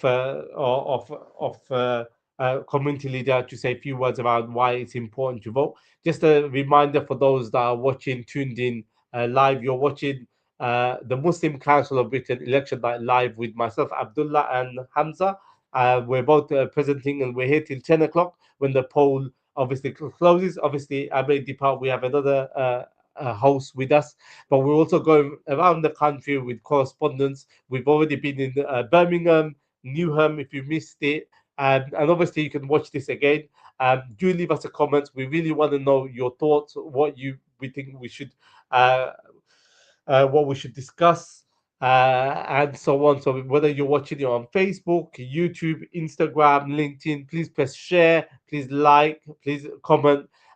So far, Alhamdulillah, it's been really engaging. We've had so many comments and so many salam. Do tell us where you're tuning in from. We'd love to have you appear at the bottom of our screen. The tech can obviously share that as well. Hamza, how are you feeling so far? How do you feeling the night's gone so far with us being on air the last hour and a half, inshallah?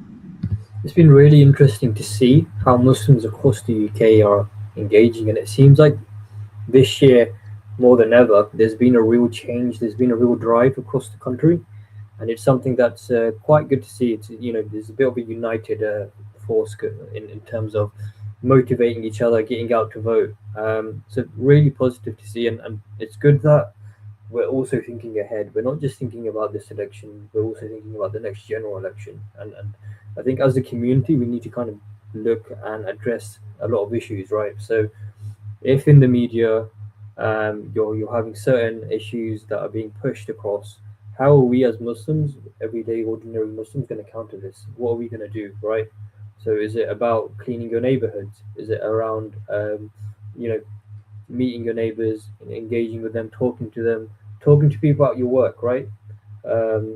You might be the reason why they change their perspective on Muslims, and that might impact the next general elections if this is something that we take across the country. So really positive signs today, and I just hope we can kind of take away a lot of lessons from today as well.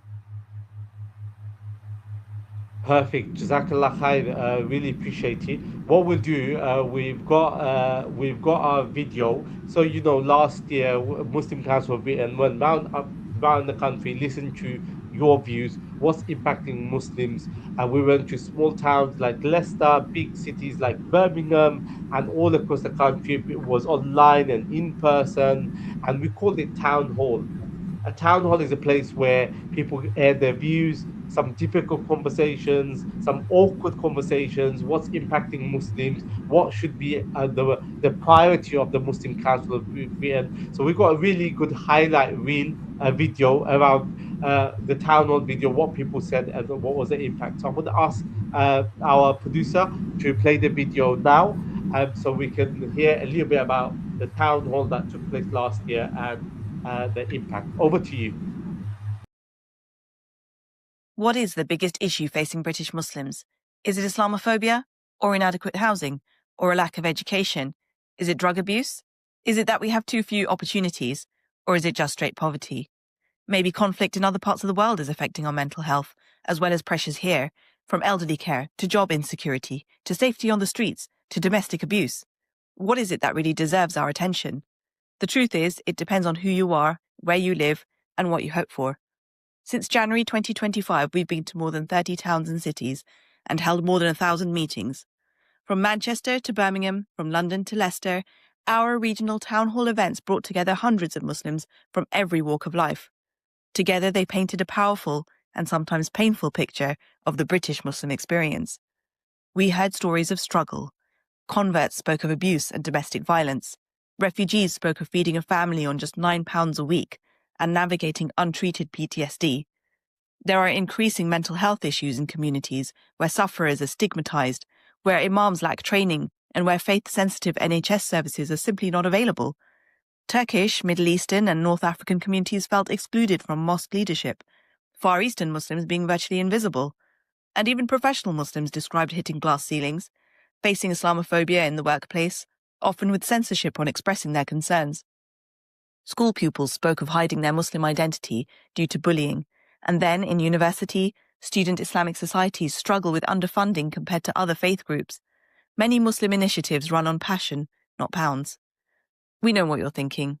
This is a lot. Maybe even too much.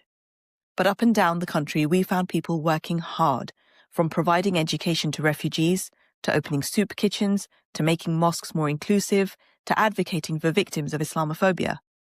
But what if each of these small movements for change could connect? What if they were not isolated and fixing a local problem, but could replicate their solutions for other parts of the country? And what if we started building a national, regional, and local structure that coordinated solutions for all our challenges? We want to thank everyone who came forward to talk to us. The Muslim Council of Britain is working to unite, empower, and serve Muslim communities. So the question now is not what the biggest issue is, it's whether we can come together to solve them.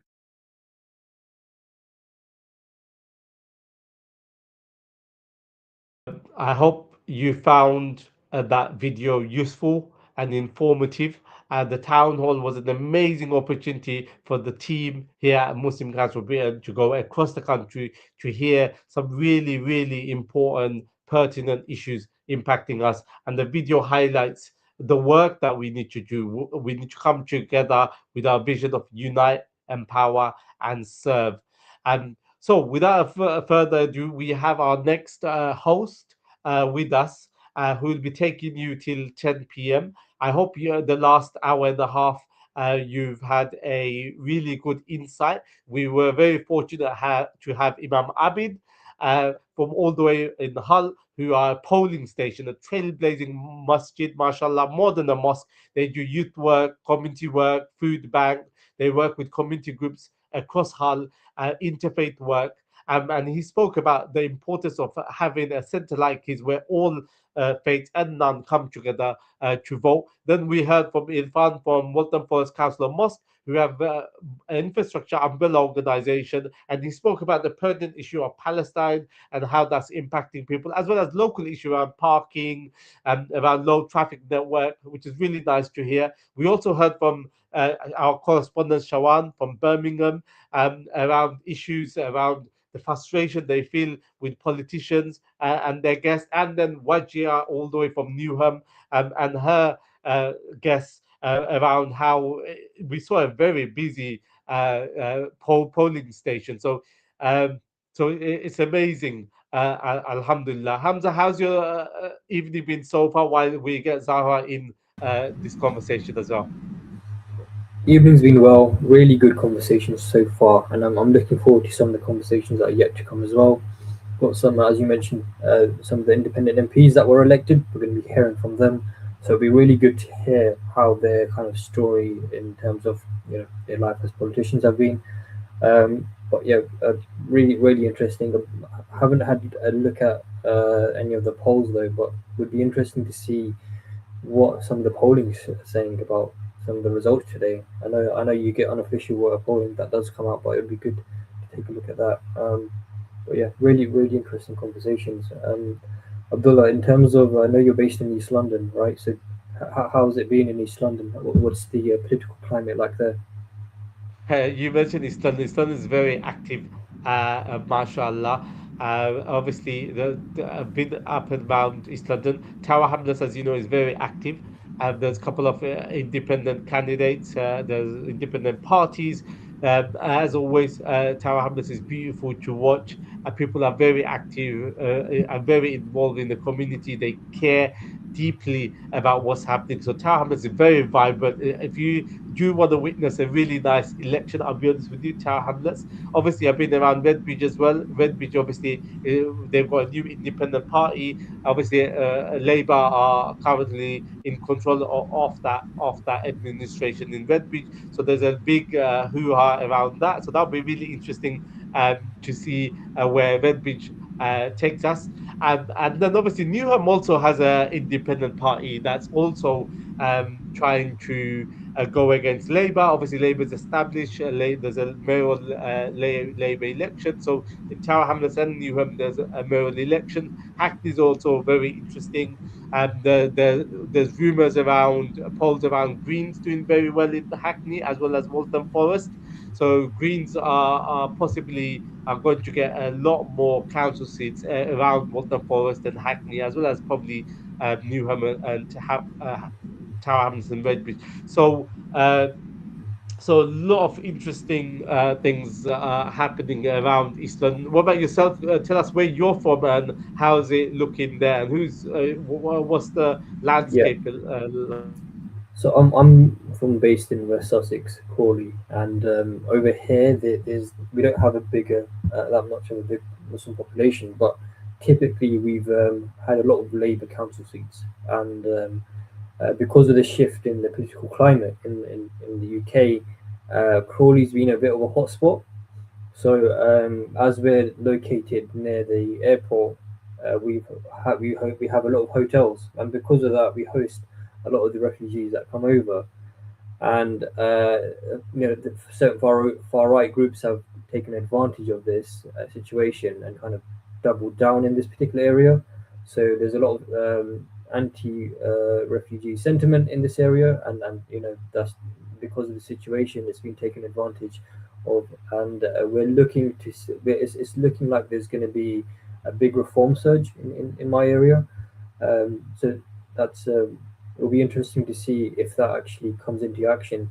Online, there's a lot of sentiment around reform in the area, so it'll be good to see if it actually comes out. But there is also some more local organising going on in terms of looking at certain organisations looking at alternative and kind of blocking that, and also education as well. Education is really important. If you think about it, if you're an individual who's lived in the UK or your whole life, and if you're a working class man, and because of the cost of living crisis, because of these ongoing issues, you're going to be more susceptible to kind of agendas that are being thrown online, and people spewing hate. So for those individuals, we kind of have to sympathize with them to an extent, and we have to open up and have conversations with them, and that's the only way forward. I think we have to have open and honest conversations with people across the spectrum, and through that, it's going to create bridges, and hopefully we can kind of go from there. But yeah, really Perfect. interesting Yeah. in my area. Perfect. It's really interesting as well. So I'm gonna leave you all. Thank you for having me. For those that are watching at home, I really appreciate your time. Do give us a feedback. Do get involved with Muslim Council of Britain. I'm gonna introduce Zahra. Zahra's gonna take over for the next hour, inshallah, and more, to take us forward. Zahra's a very active volunteer with the Muslim Council of Britain and an ambassador for us. He's been also a very active. Mosque volunteer and leads some of mosque activities, sister circles, community fund days. And she's very active, not just at a local mosque, but at a community level, and been very active locally in trying to encourage people to get out and vote, register to vote, and a champion in her own right. Zahra, thank you very much for joining us. I'm going to leave you and Hamza to take the next hour. Thank you very much, everyone, and have a great evening. Assalamu Thank you alaikum very from much, me. Abdullah. Take Have a care. nice rest of your day. Cheers. Assalamualaikum everyone, my name is Zahra, and as Abdullah kindly has introduced me, I'm one of just a volunteer at the Muslim Council of Britain, and a Get Out to Vote champion as well. So it's lovely and a pleasure to be here. How's it going, Hamza? What's the mood like where you are? It's going well. So I just talked about it. So in my local area, there's typically a Labour stronghold. It's going to be shifting towards reform, and this isn't just about Conservative voters going reform. We're seeing a lot of Labour voters go reform. So it's something interesting to kind of look at and find out why this is happening. So yeah, really interesting. How about yourself? What's going on in your area? So my area is definitely a Labour stronghold. Council is run by Labour lead because they have a majority of councillors. Actually, my area was in West London, was for many years actually Conservative, quite conservative background to it. And I think when you have a conservative kind of background, there's a certain culture that is involved. However, it shifted to Labour, and it has been for many, many years. But I think this is the most excited, and I say that in a both positive and negative way, that their local councillors have been, because I don't think my door has been knocked this much in ever, like in any Amazing. other election. And I think that's something that we all share in common across the UK, to be honest. It's the first time that we've actually had local councillors engage with the general public. Never really had that before. I don't know. What do you think? Is that something that has happened in your area as well? Or is that the feedback that you're getting from your other get out to vote champions or other people in your area? Yeah, definitely. I think I am seeing a lot of other parties kind of come in, and I think when you look at the political situation in the UK, typically we had your mainstream parties, Labour versus Conservatives, and for the first time in our history, we're starting to see a complete shift. Right, there's a complete shift in the way people are now viewing politics.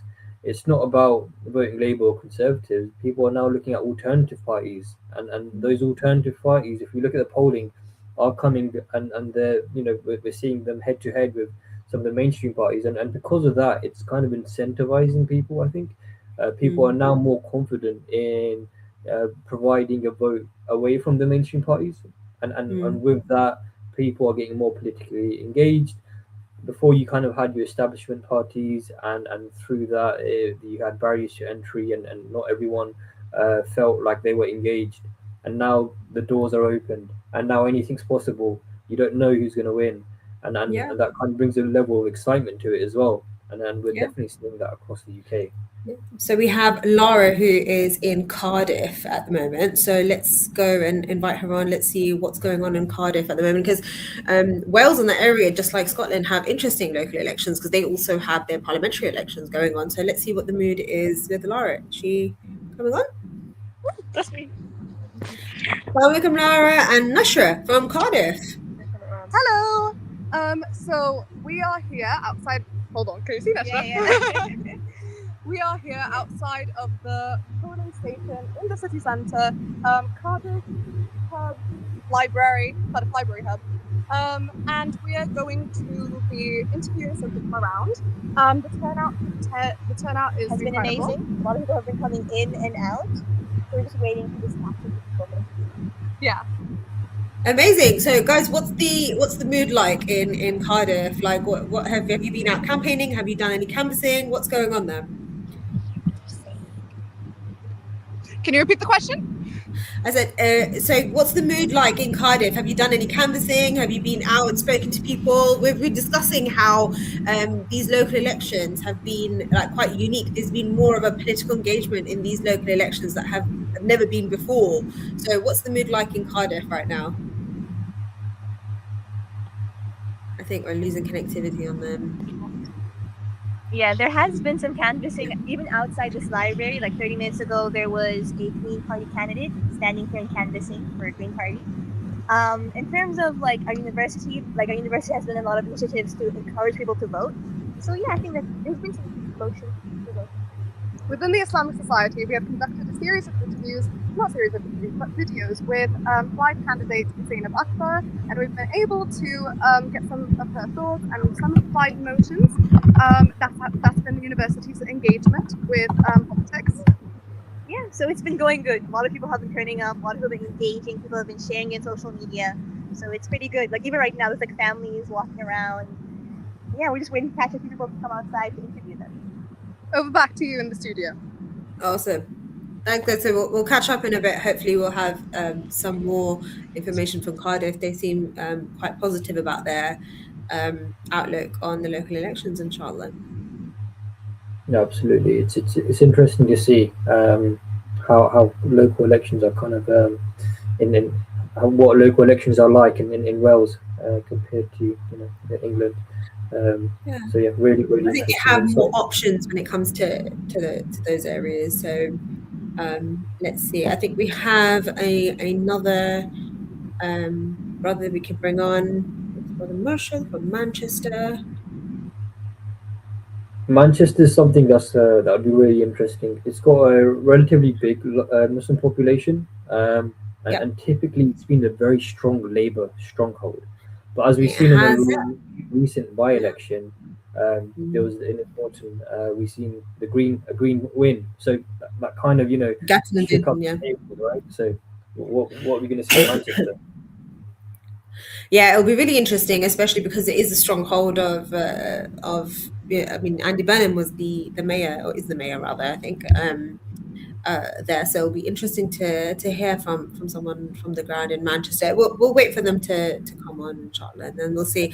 So something interesting that came up. So we did the local politics 101 webinar last week, and there was something that really interesting. One of the speakers was saying, and what they were saying was that local elections are basically like, imagine it's a grassroots movement, right? And the bigger party, or the bigger like organization in this in layman's terms, wants to know what the mood of the public is like, and how they gauge what the mood of the public is like is how local elections go. So it's like to figure out what the army is feeling, they go to like the ground troops to see like what their mood is and what the feeling is amongst them, and it often is an indication for any future general election, because that's where they essentially get the mood of the public from. What do you think of like that as a concept, to see like whether how do you think like these local elections will kind of impact the mood of the political atmosphere at the moment? I think there's a lot of significance to it. Well, we even heard Nigel Farage say that this is one of the most important local elections ahead of the general election, right? So if he's stressing it, he's putting all of his efforts in. He even came to my local town, which is very small. So you're seeing a lot of time and money and effort spent on these local elections. So it should show, like, indicate the significance behind them. These aren't your ordinary local elections. There's quite a lot of weight behind them. There's a lot of issues on the table. You've got kind of far right parties. You also got Muslims still pushing the Gaza issue, and with the kind of perception that they're not happy with Labour on their performance on Gaza. So you've got that side of things. You've got cost of living crisis. You've got local issues as well. And it's just it's all kind of merging together, and it's probably one of the most popular local elections I think we've ever seen. Parts of it were meant to be cancelled, and then they were then reinstated.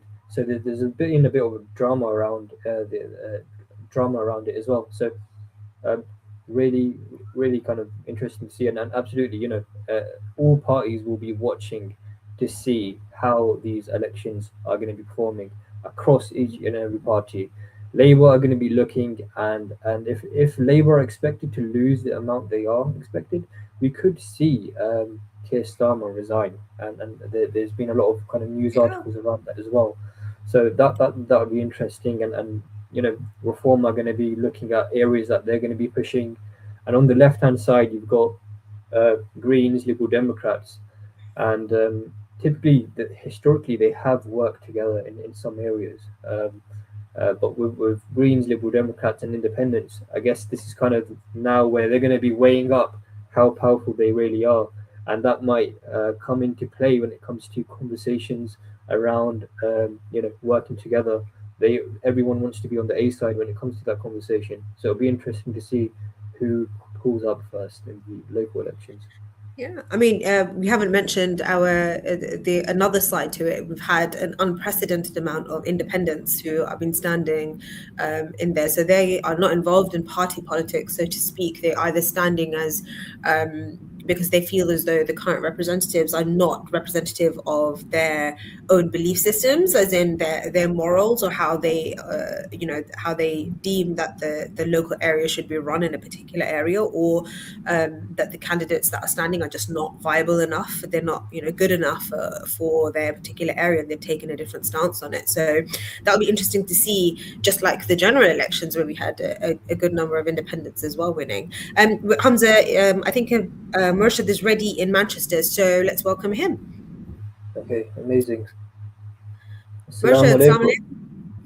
Alaikum salam. How you all doing? We're all good. What is Manchester like today?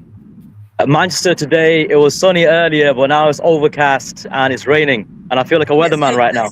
Let's hope that's not precedent for the local elections that are coming up. So it'll be interesting to see. What's the mood like on the ground? We were discussing, Murshid, how there's been a lot of changes. Like this is a very unprecedented local elections. We've never had so much furor when it comes to figuring out what's going to happen, and the get out to vote, and encouraging people to cast their vote, etc. This has been an unprecedented drive. Do you think, has it been mirrored in Manchester like it is with the rest of the country? Yeah, it has. Manchester is a multicultural hub. Honestly, the diversity here is amazing. And it's really important to engage the local community as well as the masajid that are here. And right now, I'm literally standing outside Birchfield Primary School. I'm outside the nursery right now. This is the local hub for my area as well.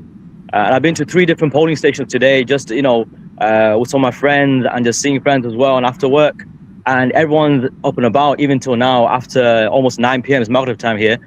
People are still here out to vote. And, trying to predict things beforehand isn't always going to be always best for the mood, but it's about action day. It's about registration, like the Get Out to Vote champions. That's the entire plan for that, to actually make people register, to make people actually vote, get off the couches. And I think that's what is being attempted here, and that is what is happening. So are you a get out to vote via polling station person, or are you a postal voter yourself? So for myself, I'm a get out to vote champion in terms of the Federation of Student Islam Society side. So for FOSIS, I'm currently the North Chair for FOSIS as well. So with what MCB is doing, and it's truly been inspiring because we're an affiliate to them as well. And it's been really amazing to see everyone across the country sign up to this initiative and show so much support. It shows that even though we're miles apart from each other, with different local communities, with different traditions, we can all come together for a singular initiative. Amazing. So are you going to speak to any people outside the polling stations in order to get their kind of views across? Yes, I've actually reserved Brother Javed here and his son over here to actually interview. I'm just going to ask him a couple of questions, actually. I'll just stick to myself, the camera over here. So, Brother Javed. Assalamu alaikum, Brother Javed. So I'm just going to ask you a few questions. How's it been in your community with the voting turnout? Yeah, it's been very popular actually this time around with the rise of the far right. There's a lot of people that probably would have stayed at home are coming out now to actually vote, to make sure that parties like Reform are not going to be able to get into power. So it's extremely important. I think we've seen the turnout as well, a lot bigger than previous years. So it's really good to see that. We've had a lot of representation outside the masjid at Jummah, handing out flyers and explaining what their intentions are. So yeah, it's been very, very encouraging. And again, seeing the turnout today has been very encouraging as well. That's good. Do you think that people were? Don't worry, that's not for us at all. We're perfectly legal to do interviews out here. Do you think, with everything that's going on right now, that people will be more likely to vote in the future as well for the elections coming up ahead? And it's a good start. Yeah, I definitely think so. Again, as I say, I think people have woken up now with the rise of the far right hatred, and everybody needs to come together and fight back really with their votes. Because I think in the past people just kind of been asleep, really, just not really bothered about it. But it's more important now than ever. And I think we are seeing people campaigning from the different parties, knocking on the doors and everything. So it's good to see them come out and speak about issues that are going to affect us. So yeah, it's good. And final question from me, like the future is very, very important. I can see your son over there playing over there in the background. Have you explained to him what voting means, or will you explain to him what voting means after today? And how important it is? Well, he's been with us today. He's been adamant that he wanted to put down the cross on the ballot, so he's aware of it. He's aware of the importance, not just from a political perspective, but from an Islamic perspective as well. So, yeah, as you can see, he's loving being out in this environment at the minute. So, inshallah, they can grow up and be leaders for our society in the future as well. Jazakallah khair, brother. So we're just gonna go back to the studio. If you guys can still hear me, inshallah. We can indeed. Thank you so much for that. Was an amazing interview. Nice perspectives on the ground. Awesome. I just wanted to ask you before you come off. Tell us in your area, what do you think is the kind of general mood? Like you said that they're positive, they're coming out to vote. You've had, we've had a nice interview from the brother who's given some amazing points in terms of the grassroots. But what do you think the mood is on the ground? Do you think the Muslims or the community in Manchester is more politically savvy this time around in terms of their local elections? Or do you think we have a long way to go yet until the general elections hit? No, I think I think I'm an optimist, but even then I would say we have a long way to go in terms of educating different demographics within our community, whether it's the youngers, whether it's the young adults, whether it's the elders, whether it's my uncles or my dad, is to, really decolonize their mindset, really get them to wake up. Because sometimes people put their eggs in one basket and they just leave it there for decades. Sometimes that needs to change. So it's about educating the different demographics, and we still have a long way to go. This is only the beginning. And I think especially in Manchester is there. The soil is fertile. It's up to us to go there, plant those seeds and water them along the years that come along and educate them. I think it'll be very, very fruitful. Inshallah. Jazakallah khair, Rashid. Thank you so much for your time. We have Laura and Nasha from Cardiff. We'll be back, and I think she has someone to interview. So this will be interesting.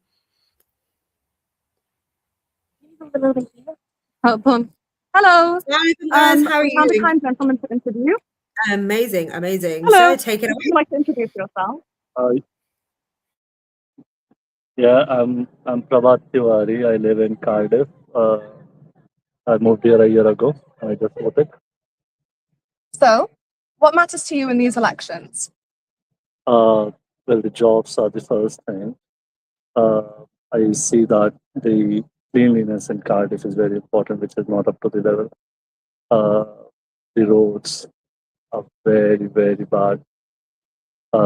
Yeah, these are the main things. And I have never felt any unsafe things in Cardiff Central. I live in quite central, but I've heard the issues. Is it like issues with racism and being attacked, or feeling unsafe as a person of color? Not to me in particular, but I think, yeah, I have friends who have faced some issues. Haven't felt anything in the central, but if you go a bit outside of the Cardiff Central, like the valleys? Maybe, yeah, you can say the valleys. Not happened with me, but there are cases. So what changes do you want to see within Britain, within Cardiff specifically? Well, I do want to see that there is more inclusiveness. And for example, this library itself, this is even less, like it's in the center of the capital. This is one of the worst libraries you can be in. There are 4 floors. There's no particular floor where you can just sit and read in silence. There is no working space. Maybe they should improve it first. So you want public spaces to be reviewed and improved so that altogether Cardiff can be a more livable area and city? Yes. So you want it to be more functional? Yeah, and I think if you come here at Saturday, I live right next to the stadium, and you can. They do so many concerts in the stadium, so many. If there's a concert season going on, you can't do anything. You cannot actually go and walk on after 10. You cannot walk on this street. They just block all the roads for the concert. and they do concert every other week. I wouldn't complain about the noise. They say that they have some noise inspector, but it's just worse. It's It's not a difficult to live and yes. to work in Cardiff. Yeah, it's not. It's. I think they're just trying to make it very business oriented city, but it's just there. Just But then to do you come feel here. like they're risking quality of life? Yeah, it's not the business where you are going to create jobs or something. It's a very event related industry in Cardiff. It's not good for a long run. You cannot do with anything. Not you can do nothing about those kind of market. You won't find any independent cafes in this Cardiff city. All of these are chains. I, I don't think that they want to have a place where everybody who is local will feel part of the city. Unlike Bristol, the Bristol is quite independent city and everybody can feel the part of it. Cardiff is going a bit more corporate kind of structure. You want Cardiff to kind of be more representative of itself Yeah. than trying to be something else. Yeah, not just become a shopping district. Not just for the people who come here for a day and attend all the events and then by the mornings, people who actually live here cannot work on the street. That's very valuable. Thank you so much. So, in conclusion, you want Cardiff to be more livable, Cardiff to be more representative of itself, and you would like there to be altogether better conditions for people to actually the better libraries, better roads, better pathways, better ways of engaging with the city. Oh yeah, if I'm giving the council tax for that, I think I should have more of claim for my city than all the tourists who just come here and make this city worse because I think the councillor here are just in the back pockets. In a similar sense or essence, can I ask you what the NHS has been meaning? Well, very fortunately, after having fallen in past 2 3 years, I haven't had much experience with NHS, if you call them. Uh, I what I thought that you can get the free medications here, but I don't think it's the case. They won't prescribe you lot many medicines. You have to go, even then you won't get it. So it's quite bad. Yeah. Thank you very much. Thank you so much for your time. Okay. Thank you.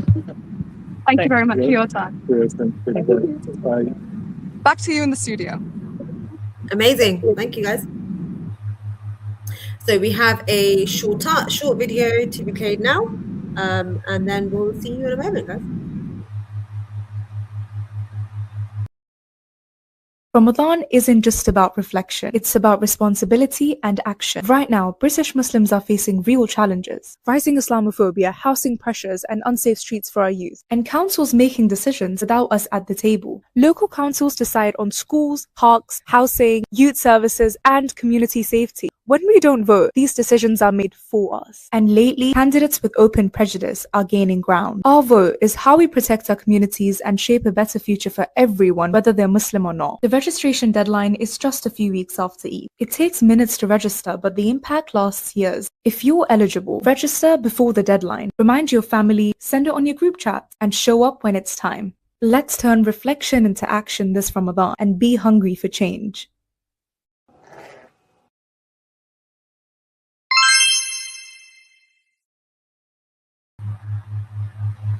Nice little promo over there. So that was good. Hopefully everyone has voted by now, but it's not too late. There is still 1 hour to go. It'd be interesting to see what you guys in the comments section think. Is this the first time you guys have voted? Have you guys typically voted for before? Have you guys voted for a new party this year? It would be really interesting to hear what your thoughts and opinions are. So really keen to hear that. And then feel free to kind of drop some comments and we'll read them as well. Just want to hi Zara, you're back. Hope you're doing well. All good on my end. just mentioning that there's still 1 hour to go if people There haven't is. voted yet. So last push. If you've never voted in your life, it'll be a good year to start. Time to kind of jump on board and get involved. It's good when you see there's like a general movement. If you see if there's a general movement at the moment in terms of driving young voters, driving new voters, and why not join in? Why not jump in? So this is the time, I think, inshallah. And also, it's important too. I mean, we're stressing the importance of engagement here. We're stressing the importance of politics in itself. Now, you may hear politics and think, really, like I've been hearing this all over my news, been hearing it all over social media. Like, is it really that important to my life? Or I'm bored of it, quite frankly. And it affects our day-to-day decisions. I mean, these local elections are really like a prime example of how politics affects your life, because you don't think of road repair or rubbish pickup or even your Department of Education that will decide the curriculum for your schools, or planning permission for your masjid or your madrasa, etc., to be political issues. You don't consider them. You consider them social issues, maybe. You might consider them as a part of it. But no, actually, they are all political issues. It's just how deep in politics they actually are. And we need to learn to make the link between that which affects our day-to-day life and that which affects our long-term life as well, because it all is encompassing, and it all will have an impact on not only us here and now, but also us in the future and our future generations as well. What do you see your life like in 10 years' time? It very much is impacted by the decisions that you make today, whether that be in your personal life, but also politically as well. We have, inshallah, we've got Lindsay Taylor from Mend, inshallah, who will be joining us soon. So I'd like to invite her on.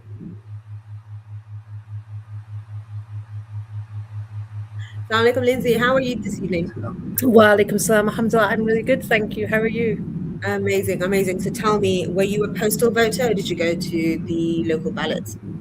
Always local ballot. I love to go to the polling station and just soak up the environment and see everybody that's there.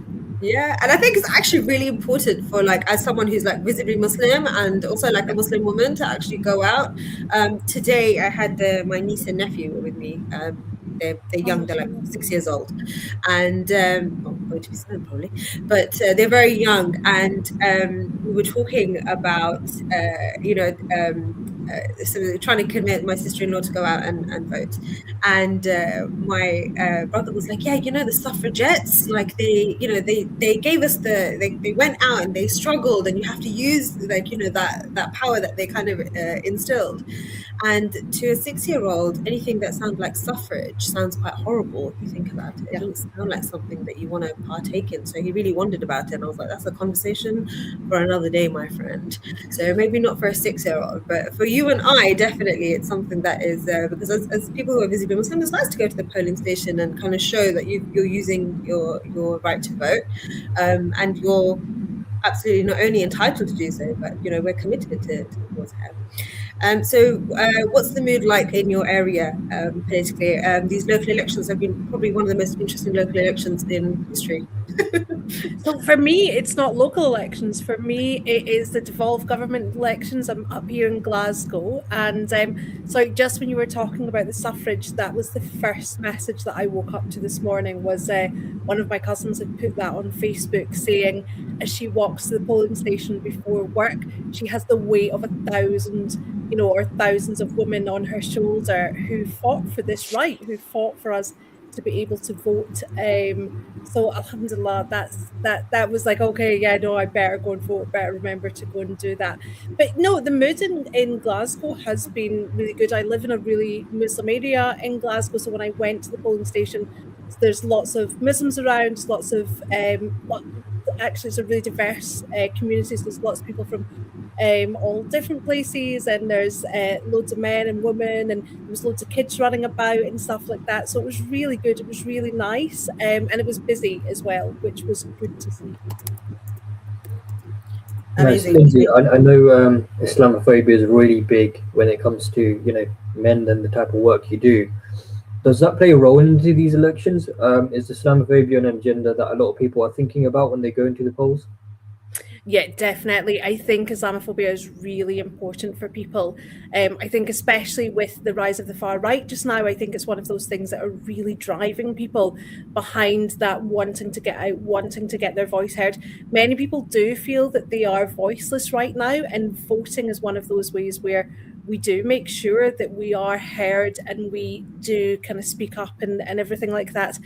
And it's one of those things as well, I think, when it comes to Islamophobia, a lot of people think, are the political parties taking this seriously? And what we saw was for, organizations like the Muslim Vote and other organizations who had policy pledges, what we did see is a lot of parties actually signing up to that and engaging with that, which I think is a really positive move, to be honest with you, because one of those things on the policy pledges was about Islamophobia. And it's that kind of thing, like when we're seeing mosques being targeted and individuals being targeted and just the awful reality of Islamophobia, it's one of those things where a lot of people think, this is the difference that I can make. This is the difference. I can go to the polling station, I can put my, my mark on the person that I want to be in power. And elections are slightly different in Scotland than they are down south. So down south, you put your mark in the box, and if that person gets a majority, then they get in. Whereas in Scotland, we have it slightly different. We have our candidate seat and we also have list seats as well. So that actually it's going to be a really good, fair representation of what our population in Scotland are voting for. So I think here it does make a bit of a difference, and you do really feel that every single vote counts, every single person counts. And I know that we've got 52 minutes until the polls close, so there is still loads of time, folks. There's still time to get out, put your mark in that box. And I'm saying mark because I know they were supposed to put a cross, but I was reading earlier on one of the news channels that you can, it's not going to be disqualified if you put a tick or a line, or as long as they can tell exactly what you're trying to do and you don't spoil your ballot, that you put some kind of clear mark, then it still counts. And especially in Scotland, every single vote counts. And I know in Wales as well, it's a devolved parliament election as well, and so folks, get out there and vote, get out there and make sure that you're casting that ballot just now. And just a follow-up question to that. So when we look at Islamophobia and we look at hate crimes, unfortunately there is a recent spike. Do you think that's related to the political climate? And if it is related to the political climate, do you think are you guys going to be keeping watch after tonight's results? Definitely, it's one of the things that Mentis always talks about. We talk about it in our training, we talk about it in all of our different trainings, we talk about it when we're in the media, when we're on news channels, when we're everywhere, panel discussions, you name it. One of the big things around Islamophobia is the narrative in the media and politics. It is the fact that Muslim communities, migrant communities, refugee communities, they're used as scapegoats right now. They're used as, it's all their fault, it's all this specific part of the population's fault, that the NHS has got long waiting lines, that you can't see your doctor, that it's difficult to get a job. And it's just not true. That's the thing, it's really just not true. It's bad decisions that are made in political circles, and we need to make sure that we're holding politicians to account, and we need to make sure that especially marginalised minority communities can't be used as scapegoats, can't be used as a political football to try and score goals against each other. These are real people. We are real people with real lives, and 99.9% of all of our society are just people trying to go about their everyday lives and and just get on with things. But unfortunately, we are plagued with Islamophobia, we're plagued with racism, we're plagued with othering, we're plagued with marginalisation. And what we need is politicians who speak up for us, politicians who speak up for minority communities. And I'm talking about all minority communities. We need politicians who actually raise their voice and say, it's enough now. This scapegoating, this fear-mongering, this fear politics is no longer appropriate. It's never been appropriate, to be honest with you, in any way whatsoever. But in this day and age, we can see it rising and rising and rising. And the fact that we saw one of the biggest demonstrations going through the centre of London of people who were actually calling for all Muslims to be removed from the UK was absolutely horrendous. But what was amazing was then seeing the opposite, seeing the Together rally where people were actually raising their voice and saying, no, everybody counts. Everybody, is entitled to go about their everyday business without fear from the far right, without fear of anything. So I think politics has a massive part to play. They have a massive part to play in the Islamophobia that we're seeing, but they also have a massive part to play to actually make this community and society more cohesive and actually do the work to get rid of fear politics. Amazing to hear. Final question. So we also there's you mentioned the hate march. There's one expected to happen. I think is it next month or the next couple of months? Yeah. Next week. What's Men doing in terms of that? How are you going to approach that? So one's happened already. There were obviously awful incidents that took place. So now we kind of know what we're going to expect.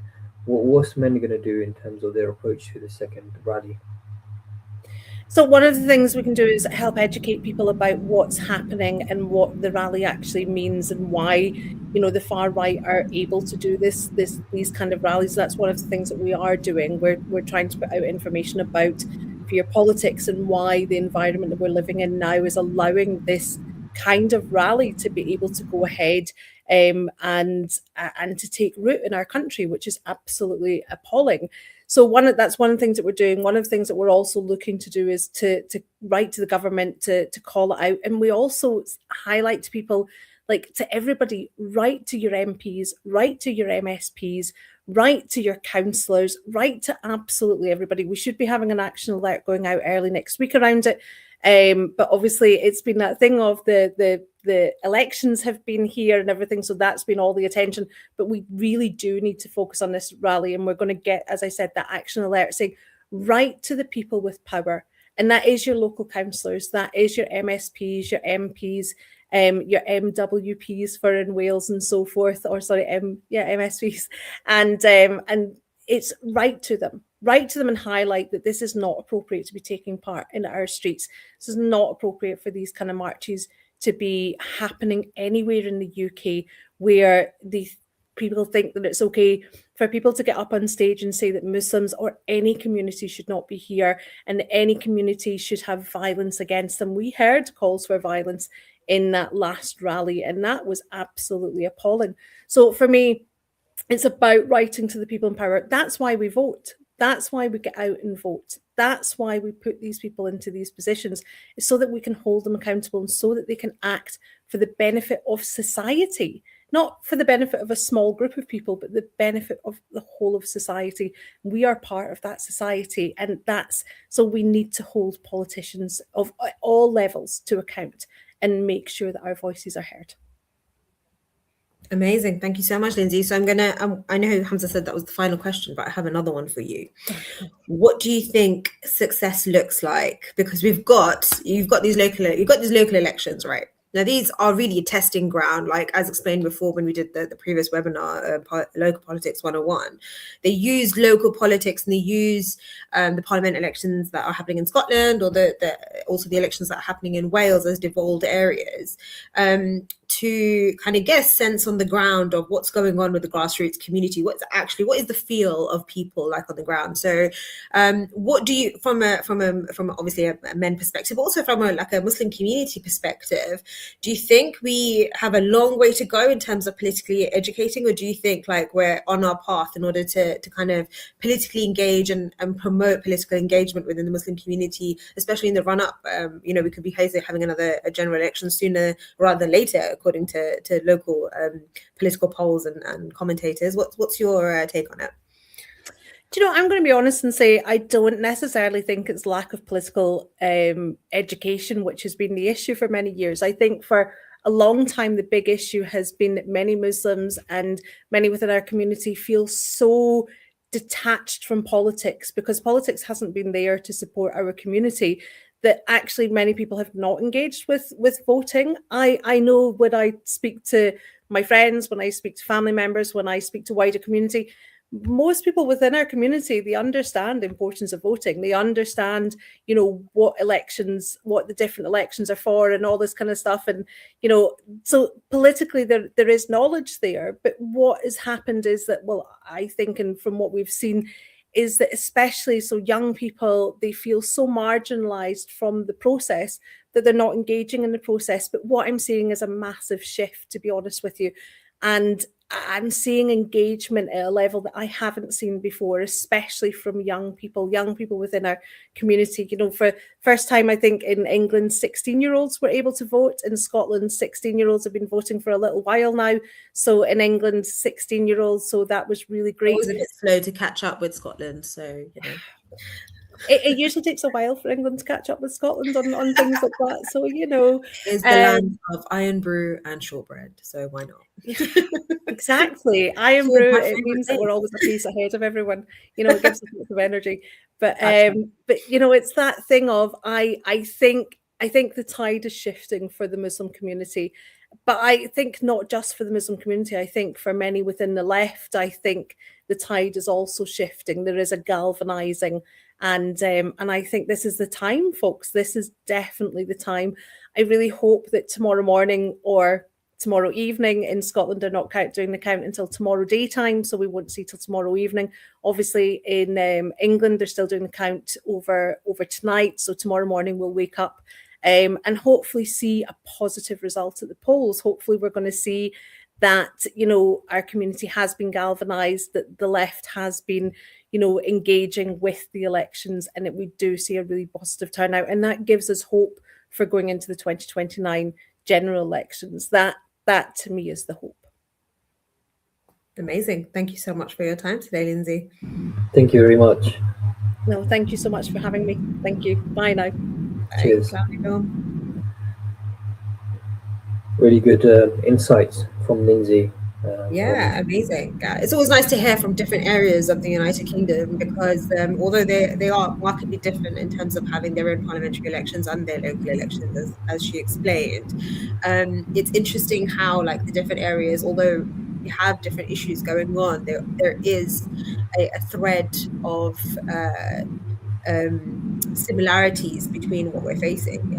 When we did the town halls for Muslim Council of Britain last year, in addition to cost of living, which was also an issue, youth issues, one of the top issues that came across the board, across all sectors, communities, ages, different groups, was Islamophobia, which is interesting because if you're like a 16-year-old living in Newham, or you're a professional working in Canary Wharf, or you're somebody from West Yorkshire who is, you know, local like imam, the one thing that came up time and time again was Islamophobia. So it's such an important issue to be tackling, and something that definitely is weaponized in certain places on both sides of the spectrum. To be honest, politically. Yeah, and I think what we need to also look at is highlight areas in where Islamophobia is increasing, and kind of look at correlation, right? So is Islamophobia increasing because there's more, more noise on the mainstream media given to certain individuals? Is Islamophobia increasing in areas where certain parties are being voted in, or certain councillors are being voted in? Is it empowering people on the ground to be more open in terms of expressing the racism?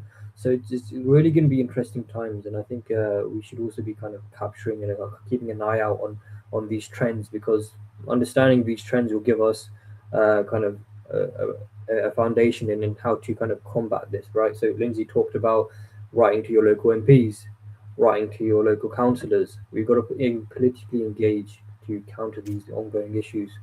I feel like as Muslims living in the UK, we've lived in a bit of a bubble, right? It's over the past few decades, alhamdulillah, we've lived very peaceful lives, and it's been great, right? But now the political climate's shifting, and the way we live as Muslims in the UK could drastically change over the next few years. Across Europe, you don't have to go that far, but across Europe, you're seeing imams being arrested. You're seeing restrictions on the way people dress. Just across the pond, to be honest, not even across like the. Extremely unfortunate, right? And I feel like as Muslims, we got to understand that we've been living in a bit of a bubble, and that these risks are real, and it could all change when it comes to the next general election, and we need to really be cognizant of that and understand what we can do from now until then to combat that. So I think political engagement is key. So we have a new guest that's we have another guest that's come to our live session today. We've got Shaukat Adam, who is the MP for Leicester. So let's have him. Come on. Assalamu alaikum. Assalamu Alaikum salam, Brother Hamza, Sister Zara. How are you all tonight? We are very well, alhamdulillah. Shaukat, what's the mood like in Leicester?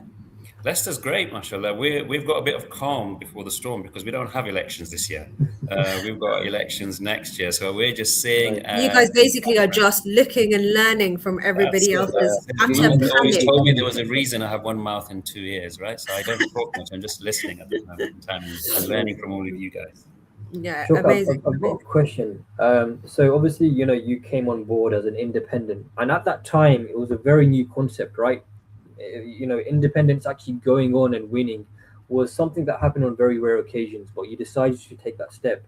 My question is, what firstly motivated you to take that step, and what kind of gave you the confidence that you'd kind of go in and actually have a good chance of winning? So that's a great question, and I get it asked frequently. It was something that I didn't take lightly because I've always been an advocate of, and possibly still am, that we must be part of a political system and a political vehicle in order to be the most effective. The infrastructure and the support one gets. There was two reasons, if I break it down, to why I, after a lot of contemplation, decided to go as an independent. One was my interactions with my predecessor. And just listening to the political class. And there was this notion, which was clearly articulated to me, that, where are you going to go without us? Now, you can't really do it without us anyway. And if you don't vote for us, we'll find another group of people to vote for us. And I thought, this was complete. There's a lot of phrases I can use, but I won't at this moment in time. But to be polite, there was a sense of blasé and expectancy that the Muslim community or the general community in this area, Leicester has been a red Leicester Labour stronghold for many decades, and it was just taking our vote for granted. So I thought there was a real opportunity here for them, if not to win, at least to give them a political scare of their lifetime. And that was one reason. And the second reason was this sentiment was being echoed by the general populace as well, that we can't do it. We can't do it without the political class. It's not for us. It's not something that we really have been engaged in. And it was very interesting to hear your conversations that we are living in a bubble, and we were reliant on others to do it for us. So for my ambition and my niyat or intention were twofold. One was to teach the political classes that we can do it without you, and it's a long shot. But we can organize, we can get together, we can strategize, and we can do this. And to teach all communities, that, you can do it yourself as well. You don't always have to rely on other people. And those two things were the main, one of the motivators when I was having extremely hard time during the campaign to keep me going, along with everybody's du'as as well, obviously. No, that's amazing, and you've basically set out the foundation for other individuals to go on and take on an independent path and actually be victorious in that. I'm curious. So when it comes to next year's local elections, are you planning to organise and actually go in and then put up, independent candidates in areas around Leicester, or does your kind of job end at here? You're an MP. You're not going to kind of go take that step. What's your game plan? Well, I'm going to give you a political answer there. Obviously, I've been in the job nearly for 2 years, right? On the day of my election by, I was, I don't know how many to one, if you were a betting man, to even become a member of parliament. And that was on election day. They had me down as other to win. So if you say you were a betting man, you would be very wealthy by now if you had put your money next to my name. What's going to happen next year is going to be something that I've been thinking and working very hard. I'm an individual that just doesn't go into things. I do have a whole plan and a strategy beforehand, and I feel that real changes can happen in Leicester. In what shape or form that is going to be, you'll have to wait and see. But I will be looking at next year's council election in some shape or form. Okay, amazing to hear. Amazing. What have you? Is there anything from other campaigns that you've seen around the United Kingdom that you are looking at in terms of like something that could potentially work in Leicester? I mean, there's different approaches that we're taking that different people are being advised to, like across the UK. So we're looking at like strategic voting or voting according to one's like preferred personal belief, in terms of, something that's more party politics than local politics. Like, is there anything that's highlighted to you across certain campaigns that you've seen that kind of stood out to you? Yeah, look, every city has its unique flavor, and I think that's really, really important. And one of our successes here that we personalized our campaign to Leicester South, which we have been in a very different flavor, literally a couple of kilometers away, if that. So it has to be a very unique perspective from where you are campaigning to. And I think the universal truth is vote for the person, the individual that is going to be a benefit to the whole country and who's going to be a benefit to yourselves and the people that live in your constituency. There was before there was no choice because people say, "Oh, you can't vote for the established parties," but no one gave them an alternative. We now have alternatives where one can vote, hopefully with their hearts and their heads, because both can be achieved in terms of the quagmire or the question that is asked. And these are local elections. What has that got to do with international issues? So, so why would you vote for somebody that may align with you on global matters, but can they really deliver on local matters? And that's a really relevant question to ask. So one has to think, yes, that's a good point. But now we have, for the first time, I believe, an opportunity to vote for somebody who can align with both matters, that aligns with you internationally, with your conscience, with your belief system, with your ethics, with your morality, and hopefully will sort out the potholes outside your house. Amazing. So I have another question. This is probably a little bit more personal in terms of your experience as an independent, someone who's been successful in as an independent in your independent candidacy, and also in your kind of electioneering as well, when you won the elections. So what would you give as advice to somebody who is either looking to vote for someone who is independent over their usual party politics that they may consider? I mean, we've got half an hour left until the polls close. Maybe there's somebody out there who's listening to this live and also will think like, am I considering voting for someone who's independent over someone who either is already a very strong seat in that area or is aligned with a particular party? Well, first of all, make sure you do go out and vote. It's something that we can't take for granted. It's a real blessing that we have that opportunity in this country, and I don't say that lightly. So please do go out and vote. In order to answer your question, I think go back to my previous point, is that you vote for the person that you feel, and if it is an independent that is now going to give you that opportunity, take that brave step. That the people of Leicester South took a real brave decision to give me their vote after what my previous my predecessor, I think up to 2 elections ago, had a majority of over 30,000. So that is a real amana on my shoulders, and I can assure you, if it's the right person, you've done your homework, they will repay you back in their commitment to try their best for you, because people won't take this lightly. They don't go out their way to stand in these positions. In the majority of the cases, obviously, I'm generalizing just for the sake of it. They will be committed to achieving your goals as a voter, and they will be only accountable to you. See, one of there's disadvantages of being an independent, and I'm perfectly honest about that. But one of the advantages, you're not answerable to anybody but your constituents. You're not answerable to a leader. You're not answerable to a whip. You're only answerable to your constituents, the people that voted you in.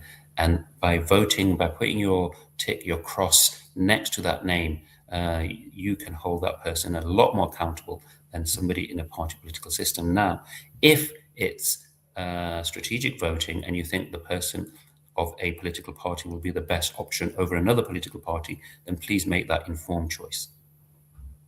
Amazing. Thank you so much for your time this evening.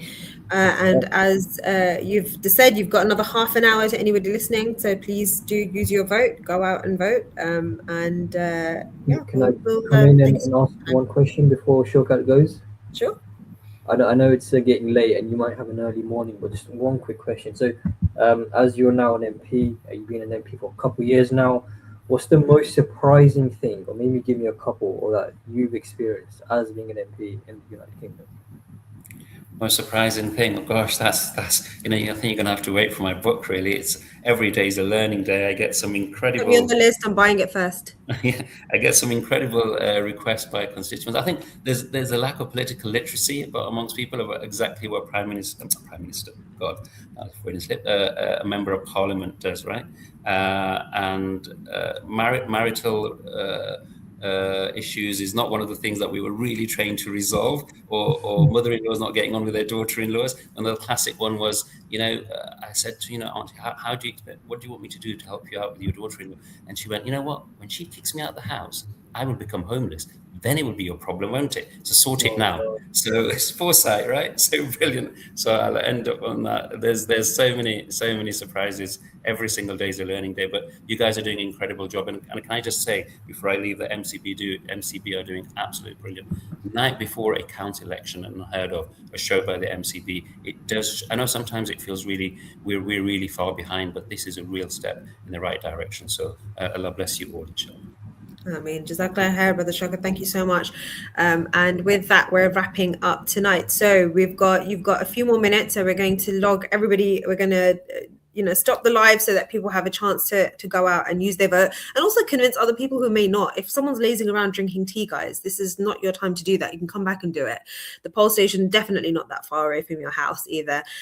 Just to wrap up, we have a lot of good work going on with Muslim Council of Britain at the moment. We have our regional growth labs. We've got London, which is coming up on the 14th of May, which I think is the first one that's going on.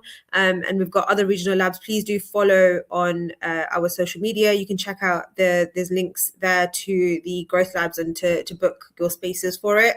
Affiliates do get a special rate, so it's always an incentive in order to come. However, there are people who wish to attend those growth labs because they are capacity building ones. So there's different workshops that are happening to kind of lift up and uplift your particular organization, whether that's speech writing, whether that's finance, whether that's fundraising. There's all sorts of different areas that we can kind of discuss. And there's also a really interesting one on prophetic leadership. So it's really interesting to see all the different areas that we can kind of assist our community in and build the capacity for our organizations to do well in the future. Any last closing words from you, Hamza? No, thank you very much. Thank you everyone for tuning in. I hope you've all voted. It's a bit late now if you haven't, but it's not too late. So do get out. But no, Jazakallah, thank you very much. Optimistic. I'm a bit more optimistic now from when I initially started this call. Obviously, I'm in an area where there's a lot of kind of far right parties getting popular, but now kind of seeing and engaging with everyone on call has really kind of changed my perspective. So it's really good to hear. Amazing. And positivity is prophetic, because even amongst the darkest of times, we are taught by our Prophet ﷺ that we remain positive during these times. So no matter where you are in the UK, even if you face different things, where the Muslim Council of Britain has the regional areas, we have regional leads. I am actually the London regional lead, so you might see me around at different events within London regarding Muslim Council of Britain, but we have different regional leads and there are hubs that we can kind of assist in, so you can connect whether you are part of a Muslim Council of Britain or not. But we do hope that you will at least be friends of Muslim Council of Britain and subscribe to our newsletter, follow us on Instagram, on X, on YouTube. We do shoot out a lot of videos and content, inshallah. So with that, we're wrapping up today's MCB election night live, and hopefully we'll have more updates from you tomorrow and the day after. Thank you very much, everybody. Assalamu alaikum. Assalamu alaikum.